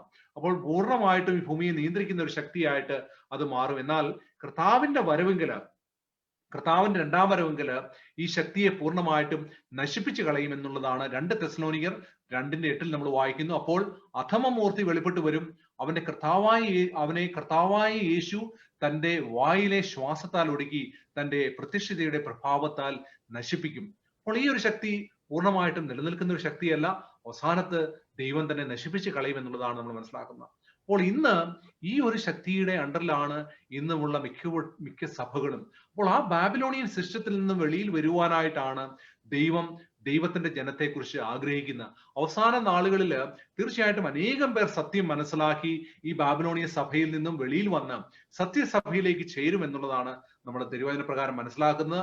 അങ്ങനെ ഒരു കാലഘട്ടത്തിലാണ് നമ്മൾ ജീവിച്ചിരിക്കുന്നത്. എല്ലാവർക്കും സത്യം അറിയുവാനായിട്ടുള്ള ഒരു അവസരം ദൈവം കൊടുക്കുന്നുണ്ട്. പക്ഷെ നമ്മൾ കണ്ണടച്ച് ഇരുട്ടാക്കി കളയാതെ ദൈവത്തിന്റെ വചനം പരിശോധിച്ച് സത്യം എന്താണെന്ന് മനസ്സിലാക്കുവാനായിട്ട് നമ്മൾ ഓരോരുത്തരും പ്രാർത്ഥനയോടുകൂടി ഇരിക്കുമ്പോൾ തീർച്ചയായിട്ടും ദൈവം നമ്മളെ മനസ്സിലാക്കി തരും എന്നുള്ളതാണ് നമ്മൾ മനസ്സിലാക്കുന്നത്. ഇനി നമുക്ക് കൊമ്പുകൾ സ്ത്രീക്കെതിരായിട്ട് തിരിയുന്ന ഒരു ഭാഗത്തെ കുറിച്ച് പഠിക്കാം. അടുത്തതായിട്ട് നമ്മൾ ചിന്തിക്കാൻ പോകുന്നത് ഈ കൊമ്പുകൾ സ്ത്രീക്കെതിരായിട്ട് തിരിയുവാൻ പോവുകയാണ്. അതായത് നമ്മൾ കണ്ടു കഴിഞ്ഞു, ഈ സ്ത്രീയെ ചുമക്കുന്ന അല്ലെങ്കിൽ ഹാർലറ്റ് ആയിട്ടുള്ള ഈ സഭയെ അല്ലെങ്കിൽ ഈ സ്ത്രീയെ ചുമക്കുന്നതായ കൊമ്പുകൾ എന്ന് പറയുന്നത് ഭൂമിയിലെ രാജാക്കന്മാരാണ്, അല്ലെങ്കിൽ ഭൂമിയിലെ ഭരണാധികാരികളും രാജ്യങ്ങളുമാണെന്ന് നമ്മൾ കണ്ടു. അപ്പോൾ അവസാനമാകുമ്പോഴേക്കും ഈ ഹാർലറ്റ് ആയിട്ടുള്ള സ്ത്രീ ഇത്രയും കാലം ഞങ്ങളെ വഞ്ചിക്കുകയായിരുന്നു എന്നവർ തിരിച്ചു അറിഞ്ഞു കഴിയുമ്പോൾ ഈ കൊമ്പുകൾ അഥവാ ഈ രാജ്യങ്ങൾ ഈ സ്ത്രീക്കെതിരെ തിരിയുമെന്ന് പ്രവചനം നമ്മളെ ഓർമ്മപ്പെടുത്തുന്നു. വാക്യം വായിക്കാം. 17-ാം അധ്യായം, വെളിപാട് 17-ാം അധ്യായം 16-ഉം 17-ഉം. നീ കണ്ട 10 കൊമ്പും മൃഗവും വേശ്യയെ ദോഷിച്ച് ശൂന്യവും നഗ്നവുമാക്കി അവളുടെ മാംസം തിന്നുകളയും, അവളെ തീ കൊണ്ട് ദഹിപ്പിക്കുകയും ചെയ്യും. ദൈവത്തിന്റെ വചനം നിവൃത്തിയാകുവോളം തന്റെ ഹിതം ചെയ്യുവാനും ഒരേ അഭിപ്രായം നടത്തുവാനും തങ്ങളുടെ രാജ്യത്തെ മൃഗത്തിന് കൊടുപ്പാനും ദൈവം അവരുടെ ഹൃദയങ്ങളിൽ തോന്നിച്ചു. അപ്പോൾ കുറച്ചു കാലത്തേക്ക് ഈ രാജാക്കന്മാരെല്ലാം ഒരുമിച്ചിട്ട് ഈ സ്ത്രീയെ സപ്പോർട്ട് ചെയ്യുവാനായിട്ട് ദൈവം അവരുടെ ഹൃദയങ്ങളിൽ തോന്നിക്കുകയാണ് വാക്യം പറയുന്നതനുസരിച്ച്. പക്ഷെ അത് കഴിയുമ്പോൾ ഇത്രയും കാലം ഈ സ്ത്രീ തങ്ങളെ വഞ്ചിക്കുകയായിരുന്നു. അവരുടെ ഇൻടോക്സിക്കേറ്റഡ് ആയിട്ടുള്ള ഡോക്ടറിനെ ഉപയോഗിച്ചുകൊണ്ട് അല്ലെങ്കിൽ തെറ്റായ ദുരുപദേശങ്ങളെ ഉപയോഗിച്ചുകൊണ്ട് ഈ തങ്ങളെ വഞ്ചിക്കുകയാണെന്ന് തിരിച്ചറിഞ്ഞു കഴിയുമ്പോൾ അവളെ എന്നേക്കുമായിട്ട് ഇല്ലാതാക്കും എന്നുള്ളതാണ്. ഈ രാജ്യങ്ങൾ തന്നെ അവരെ ഇല്ലാതാക്കുമെന്നുള്ളതാണ് മനസ്സിലാക്കുന്നത്. സ്ത്രീയുടെ ഈ അന്ത്യത്തെ പല ആവൃത്തി തിരുവചനം രേഖപ്പെടുത്തുന്നുണ്ട്. വെളിപാട് പുസ്തകം 18-ാം അധ്യായത്തിന്റെ 7-ഉം 8-ഉം വാക്യം വായിക്കാം. അവൾ തന്നെത്താൻ മഹത്വപ്പെടുത്തി പൊളച്ചെടുത്തോളം അവൾക്ക് പീഡയും ദുഃഖവും കൊടുപ്പി. രാജ്ഞിയായിട്ട് ഞാൻ ഇരിക്കുന്നു, ഞാൻ വിധവയല്ല, ദുഃഖം കാണുകയുമില്ല എന്നവൾ ഹൃദയം കൊണ്ട് പറയുന്നു. അതുകൊണ്ട് മരണം, ദുഃഖം, ക്ഷാമം എന്നിങ്ങനെ അവളുടെ ബാധകൾ ഒരു ദിവസം തന്നെ വരും. അവളെ തീയിലിട്ട് ചുട്ടുകളയും. അവളെ ന്യായം വിധിച്ച ദൈവമായ കർത്താവ് ശക്തനല്ലോ എന്ന് അവിടെ രേഖപ്പെടുത്തിയിരിക്കുന്നു. അപ്പോൾ ഇത്രയും കാലം ഈ ദൈവസഭയെ ഹൈജാക്ക് ചെയ്തുകൊണ്ട് അതിന്റെ അധികാരത്തിൽ കടന്നു വന്നിരുന്ന ഈ ജനത്തെ ദുരുപദേശങ്ങളാലും തെറ്റായ പഠിപ്പിക്കലുകളാലും വഞ്ചിച്ചു കളഞ്ഞ് അവൾ പറയുകയാണ്, ഞാൻ രാജ്ഞിയായിട്ടിരിക്കുന്നു, ഞാൻ വിധവയിൽ ദുഃഖം കാണുകയില്ല. അവൾ ഹൃദയം കൊണ്ട് പറയുകയാണ്. എന്നാൽ ദൈവം പറയാണ്, അവൾക്ക് വാണിംഗ് കൊടുക്കുകയാണ്, നിന്റെ അത് നിമിത്തം മരണം, ദുഃഖം, ക്ഷാമം എന്നീ ബാധകൾ ഒരു ദിവസം കൊണ്ട് തന്നെ നിന്റെ മേൽ വരും, തീയിലിട്ട് ചുട്ടുകളയും എന്നുള്ള ഒരു ന്യായവിധിയാണ് കൃത്യമായിട്ടും ദൈവം മുന്നറിയിപ്പായിട്ട് കൊടുക്കുന്നതെന്ന് മനസ്സിലാക്കണം. ഇത് എന്ന് നടക്കുമെന്നുള്ളത് വെളിപ്പാട് പുസ്തകത്തിൽ വീണ്ടും പറഞ്ഞിട്ടുണ്ട്. 16-ാം അധ്യായത്തിന്റെ 12-ാം വാക്യത്തില് 6-ാമത്തവൻ തന്റെ കലശം യൂഫ്രട്ടീസ് എന്ന മഹാനദിയിൽ ഒഴിച്ചു, കിഴക്കെന്നും വരുന്ന രാജാക്കന്മാർക്ക് വഴിയൊരുക്കേണ്ടതിന് അതിലെ വെള്ളം വറ്റിപ്പോയി. അപ്പോൾ വെളിപാട് പ്രവചനം പഠിക്കുമ്പോൾ ഇപ്പൊ ആരും ഒരു 7 കലശങ്ങള് ഭൂമിയിലേക്ക് ഒഴിക്കുന്നതും ഓരോ കലശം ഒഴിക്കുമ്പോഴും ഓരോ നാശനഷ്ടങ്ങൾ സംഭവിക്കുന്നതായിട്ടും കാണാം. എന്നാൽ 6ാമത്തവൻ കലശം ഒഴിക്കുമ്പോഴാണ് ഈ സ്ത്രീക്ക്, ഹാർലറ്റ് ആയിട്ടുള്ള ഈ സ്ത്രീക്ക്, അല്ലെങ്കിൽ ദുരുപദേശം പഠിപ്പിക്കുകയും ദുരുപദേശം ലോകത്തെ മുഴുവൻ ദുരുപദേശത്താൽ വഞ്ചിച്ചു കളഞ്ഞതുമായ ഈ ഹാർലറ്റ് സ്ത്രീ അല്ലെങ്കിൽ തെറ്റായ സഭയ്ക്ക് നാശം സംഭവിക്കുന്നത് എന്നാണ് മനസ്സിലാക്കേണ്ടത്. അപ്പോൾ എന്താണ് ഇവിടെ മഹാനദിയിലേക്ക് ഒഴിച്ചു, അപ്പോൾ അതിലെ വെള്ളം വറ്റിപ്പോയി, രാജാക്കന്മാർക്ക് കിഴക്ക് നിന്നും വരുന്ന രാജാക്കന്മാർക്ക് വഴിയൊരുങ്ങേണ്ടതിന് അതിലെ വെള്ളം വറ്റിപ്പോയി എന്നും ആ വാക്യം പറയുന്നു. അപ്പോൾ എന്താണ് ഈ വെള്ളം? എന്തുകൊണ്ടാണ് അങ്ങനെയൊക്കെയും ഈ സിമ്പിൾസ് ഇവിടെ ഉപയോഗിച്ചിരിക്കുന്നത്? വെളിപാട് 17:15 ഉത്തരം പറയുന്നുണ്ട്. പിന്നെ അവൻ എന്നോട് പറഞ്ഞത്, നീ കണ്ടതും വേശിയിരിക്കുന്നതുമായ വെള്ളം വംശങ്ങളും പുരുഷാരങ്ങളും ജാതികളും ഭാഷകളും അത്രേ. അപ്പോൾ ഈ വെള്ളം എന്ന് പറയുന്നത് ആരാണ്? ഈ ജനസമൂഹമാണ്. ഈ സഭയെ ചുമക്കുന്ന ജനസമൂഹമാണ്. ഈ തെറ്റായ ഉപദേശങ്ങളെ പഠിപ്പിക്കുന്ന ജനസമൂഹമാണ്. അവരെന്ന് ആ വെള്ളം വറ്റിപ്പോകുമെന്ന് പറഞ്ഞു കഴിഞ്ഞാൽ ഈ ജനസമൂഹം ഈ സഭയെ ഉപേക്ഷിച്ചിട്ട് അവളെ തള്ളിപ്പറഞ്ഞു കളയും എന്നുള്ളതാണ് മനസ്സിലാക്കുന്നത്. അത് അന്ത്യകാലത്ത് തീർച്ചയായിട്ടും സംഭവിക്കും. ഇന്ന് നോക്കുമ്പോൾ അവർ വളരെ ശക്തിയായിട്ടാണ് നിൽക്കുന്നതെങ്കിൽ തന്നെയും ദൈവത്തിന്റെ സമയമാകുമ്പോൾ ഇവരുടെ ഈ ദുരുപദേശത്തിന്റെ സമയത്തിന്റെ പരിധി തീരുമ്പോൾ, അല്ലെങ്കിൽ ദൈവം അവളെ സ്വർഗത്തിൽ ഓർക്കുമ്പോൾ ഇത് നാശനഷ്ടം സംഭവിക്കും എന്നുള്ളതാണ് നമ്മൾ മനസ്സിലാക്കേണ്ടത്. ആഭരണങ്ങളാൽ അലങ്കരിക്കപ്പെട്ട സ്ത്രീയെ അവർ നഗ്നമാക്കി മാംസം തിന്നുകളയുമെന്ന് തിരുവചനം പറയുന്നു. വെളിപാട് 17:16 നീ കണ്ട 10 കൊമ്പും മൃഗവും വേശ്യയെ ദോഷിച്ച് ശൂന്യവും നഗ്നവുമാക്കി അവളുടെ മാംസം തിന്നുകളയും, അവളെ തീ കൊണ്ട് ദഹിപ്പിക്കുകയും ചെയ്യുമെന്ന് ഈ വചനം നമ്മളെ ഓർപ്പിക്കുന്നു. അപ്പോൾ വളരെ കൃത്യമാണ്. ഈ 10 കൊമ്പുകൾ, സ്ത്രീയെ ചുമക്കുന്നതായ ഈ 10 കൊമ്പുകൾ സ്ത്രീക്കെതിരെ തിരിയുകയും 7ാം ബാധയെങ്കിൽ ബാബിലോണിന്റെ ഈ അവിശുദ്ധ സഖ്യം പൂർണ്ണമായിട്ടും വീഴുകയും ചെയ്യും. വെളിപാട് പ്രവചനത്തിൽ പറഞ്ഞിരിക്കുന്ന ഒരു 7 ബാധകളുണ്ട്. ആ 7 ബാധയിൽ അവസാനത്തെ ബാധയായ 7ാം ബാധയെങ്കിൽ ഈ അവിശുദ്ധ സഖ്യം അല്ലെങ്കിൽ ഈ തെറ്റായ കൂട്ടം വീഴുകയും ചെയ്യുമെന്നുള്ളതാണ് പറയുന്നത്. വെളിപാട് 16:19 പറയുന്നു, മഹാനഗരം 3 അംശമായി പിരിഞ്ഞു, ജാതികളുടെ പട്ടണങ്ങളും വീണുപോയി, ദൈവകോപത്തിന്റെ ക്രോധമധ്യമുള്ള പാത്രം മഹാബാബേലിന് കൊടുക്കേണ്ടതിന് അവളെ ദൈവസന്നിധിയിൽ ഓർത്തു. അപ്പോൾ അന്ത്യകാലം വരെ ദൈവം ഈ സഭയെ, അല്ലെങ്കിൽ ഏറ്റവും അവസാനം വരെ ഈ ബാബിലോണിനെ ഇപ്രകാരം വിടുവാൻ ദൈവം അനുവാദം കൊടുത്തിരിക്കുകയാണ്. പക്ഷെ അന്ത്യകാലമാകുമ്പോൾ അവർക്ക് നാശം സംഭവിക്കും എന്നുള്ളതാണ് മനസ്സിലാക്കേണ്ടത്. അപ്പോൾ എപ്രകാരമാണ് ഹാർലറ്റ് ആയിട്ടുള്ള സഭ ഇന്ന് ലോകത്തിൽ പ്രവർത്തിച്ചുകൊണ്ടിരിക്കുന്നത്, എപ്രകാരമാണ് അവള് ദൈവസഭയെ പീഡിപ്പിച്ചത് എന്നുള്ള കാര്യങ്ങളൊക്കെയും നമ്മൾ കണ്ടു. നമ്മളെ തുടർന്ന് ഇതിന്റെ സമ്മറിയിലേക്ക് പോവുകയാണ്. നമ്മൾ 2 സഭകളെ കുറിച്ചാണ് പഠിച്ചുകൊണ്ടിരുന്നത്. ഒന്ന് ദൈവത്തിന്റെ സഭയായിട്ടുള്ള സത്യസഭയും, മറ്റൊന്ന് ദൈവത്തിന്റെ സഭയ്ക്ക് വിരുദ്ധമായിട്ട് പ്രവർത്തിക്കുന്ന ഒരു ദുഷ്ടസഭയും കുറിച്ചാണ് നമ്മൾ പഠിച്ചുകൊണ്ടിരുന്നത്. അതിന്റെ സവിശേഷതകളും അതിന്റെ വിവിധ വിവരണങ്ങളും നമ്മൾ കണ്ടു കഴിഞ്ഞു. തുടർന്ന് നമുക്കത് പഠിക്കുമ്പോൾ, അല്ലെങ്കിൽ നമുക്ക് പ്രാർത്ഥനയോടുകൂടി നിങ്ങൾക്ക് വീണ്ടും അതിനെക്കുറിച്ച് റിസർച്ച് ചെയ്യാം, അതിനെക്കുറിച്ച് പഠിക്കാവുന്നതാണ്. ബൈബിളിൽ ഉടനീളം നമ്മൾ നോക്കുമ്പോൾ ഒരു വലിയ പോരാട്ടത്തെക്കുറിച്ചാണ് ബൈബിൾ ഉടനീളം ഒരു ചരിത്രം എഴുതി വെച്ചിരിക്കുന്നത്. അത് ദൈവവും സാത്താനും തമ്മിലുള്ള പോരാട്ടമാണ് നമുക്ക് കാണുവാൻ സാധിക്കും. ഒരു അദൃശ്യമായിട്ടുള്ള ഒരു പോരാട്ടം. എന്നാൽ അറിഞ്ഞോ അറിയാതെയോ നാമും അതിന്റെ ഭാഗവത്താണ് എന്നുള്ളതാണ് സത്യം. ഒരുപക്ഷെ നമ്മൾ ചിന്തിച്ചേക്കാം, ഈ കാര്യങ്ങളൊക്കെ നമ്മളെ സംബന്ധിച്ച് നടക്കുന്ന കാര്യമാണോ, അല്ലെങ്കിൽ ഇതില് നമ്മൾക്ക് എന്താണ് ഭാഗമെന്നൊന്ന് ചിന്തിച്ചേക്കാം. തിരുവചനം രേഖപ്പെടുത്തുന്നു, അന്ത്യകാലത്തില് ദൈവത്തിന്റെ വരവിന് മുമ്പാകെ, കർത്താവ് യേശുക്രിസ്തുവിന്റെ വരവിന് മുമ്പാകെ ഈ ഭൂമിയിൽ 2 കൂട്ടർ മാത്രമേ ശേഷിക്കുകയുള്ളൂ. ഒന്നുകിൽ നാം സത്യസഭയുടെ ഭാഗവതമായി മാറണം, ഇല്ല എന്നുണ്ടെങ്കിൽ നമ്മൾ ഈ ഒരു വലിയൊരു കൂട്ടത്തിന്റെ, അല്ലെങ്കിൽ ഈ ഒരു തെറ്റായിട്ടുള്ള സഭയുടെ ഭാഗവതായി ഓട്ടോമാറ്റിക്കലി മാറുന്നതാണ്. നമുക്കറിയാം, ചരിത്രം മുന്നേ കൂട്ടി എഴുതി വെച്ചിരിക്കുകയാണ്, വിജയം ദൈവത്തിനാണ്. ദൈവത്തിന്റെ ഭാഗത്ത് നിൽക്കുന്ന സഭയ്ക്ക് ഒരു പീഡനം സംഭവിക്കുമെന്നോ തിരുവചനത്തിലുണ്ട്. എന്നിരുന്നാൽ കൂടി വിജയം ദൈവത്തിന് തന്നെയാണ്. ദൈവം ആ കഷ്ടതയിൽ കൂടി ദൈവത്തിന്റെ ജനത്തെ വിടുവിച്ച് നിത്യതയിലേക്ക് എത്തിക്കുമെന്ന് നമുക്ക് വാഗ്ദത്തം ചെയ്തിരിക്കുകയാണ്. ഒരു വാക്യം വായിച്ചുകൊണ്ട് അവസാനിപ്പിക്കുന്നു. വെളിപ്പാട് പുസ്തകം 17-ാമത്തെ അധ്യായത്തില് 17-ാമത്തെ വാക്യത്തില് ദൈവം ഇങ്ങനെ രേഖപ്പെടുത്തിയിരിക്കുന്നു, ദൈവത്തിന്റെ വചനം നിവൃത്തിയാകുവോളം തന്റെ ഹിതം ചെയ്യുവാനും ഒരേ അഭിപ്രായം നടത്തുവാനും തങ്ങളുടെ രാജ്യത്വം മൃഗത്തിനും കൊടുപ്പാനും ദൈവം അവരുടെ ഹൃദയത്തിൽ തോന്നിച്ചു. ഈ വാക്യത്തിൽ നിന്ന് വളരെ വ്യക്തമാണ്. നാം വായിച്ച ലോകത്തിന്റെ അവസാന നാളുകളിലെ ചരിത്രമാണ് നമ്മൾ പഠിച്ചത്. വെളിപ്പാട് പുസ്തകം 17-ാമത്തെ അധ്യായത്തിൽ കാണുമ്പോൾ അവിടെ ഒരു ക്ലൈമാക്സ് ആണ് നടക്കുന്നത്. കർത്താവ് യേശുക്രിസ്തുവിന്റെ വരവിന് മുമ്പായി ഈ ലോകം 2ആയിട്ട് മാറുകയും ദൈവത്തിന്റെ വിശുദ്ധ സഭയെ ഈ ലോകം മുഴുവനും പീഡിപ്പിക്കുവാനായിട്ട് പോവുകയാണ്. എന്നാൽ കർത്താവായ യേശുക്രിസ്തു മണവാളനായിട്ട് സ്വർഗത്തിൽ നിന്ന് ഇറങ്ങി വരികയും ഈ ഭൂമിയിൽ നിന്ന് നമ്മളെ രക്ഷിക്കുവാനും പോകുന്ന ആ ചരിത്രമാണ് നാം വായിച്ചത്. എന്നാൽ ഈ അനിഷ്ട സംഭവങ്ങളെല്ലാം നടക്കുന്നത് ദൈവത്തിന്റെ അറിവോടുകൂടിയാണ്. God is in control.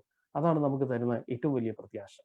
ചരിത്രം മുന്നേ കൂട്ടി എഴുതിയിരിക്കുന്നത് കൊണ്ട് നമുക്ക് വിശ്വസിക്കുവാനും അതുപോലെ നമുക്ക് നമ്മുടെ തീരുമാനം എടുക്കുവാനും നമുക്ക് സാധിക്കും. അതുകൊണ്ട് ഇന്ന് തന്നെ നിങ്ങൾ തീരുമാനം എടുത്തുകൊള്ളുക. നിങ്ങൾ ഏത് സഭയുടെ ഭാഗത്വമാകുവാനാണ് പോകുന്നത്?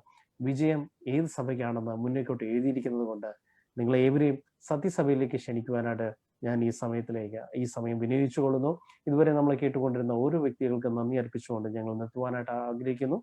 നമുക്കൊരു നിമിഷം പ്രാർത്ഥിച്ചുകൊണ്ട് അവസാനിപ്പിക്കാം. പ്രാർത്ഥന നമ്മെ റെജിമൻ മാത്യു നയിക്കുന്നതാണ്. നമുക്കൊരു നിമിഷം പ്രാർത്ഥിച്ചു പ്രാർത്ഥിക്കാം.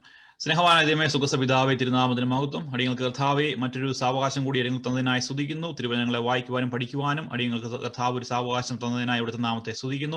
ഇന്ന് കർത്താവെ അടിയങ്ങൾ കേട്ടതായ ഈ വലിയേറിയ സത്യങ്ങളെ കർത്താവെ അത് കേട്ട ഏവരെയും കർത്താവ് ധാരാളമായി അനുഗ്രഹിക്കുമാറാകണം. കർത്താവെ അന്ത്യകാലത്ത് ജീവിക്കുന്നതായ അടിയങ്ങൾ സത്യസഭ എന്താണ്, അതിന്റെ പ്രാധാന്യം എന്താണ്, അതിന്റെ സവിശേഷത എന്താണ് തിരിച്ചറിഞ്ഞുകൊണ്ട് ബാബിലോണിയ സഭയിൽ നിന്നും വിട്ടുനിൽക്കുവാൻ, ബാബിലോണിയുടെ തെറ്റായ ഉപദേശത്തും ദുരുപദേശത്തു നിന്നും വിട്ടുനിൽക്കുവാൻ അടിയങ്ങളെ ഏവരെയും കർത്താവ് ഇടയാക്കുമാറാകണമേ. ഇത് കണ്ട ഏവരെയും ധാരാളമായി കർത്താവ് അനുഗ്രഹിക്കണം. അവർ കർത്താവെ നല്ല തീരുമാനങ്ങൾ ഈ ദിവസങ്ങൾ എടുക്കുവാനും അവിടുത്തെ സത്യസഭയുടെ അംശമായി തീരുവാനും ഏവരെയും കർത്താവ് ഇടയാക്കുമാറാകണം. യേശു മിശിഹായുടെ നാമത്തിൽ അപേക്ഷിക്കുന്നു. അപ്പ പിതാവേ, പ്രാർത്ഥന കേൾക്കണമേ. ആമേൻ.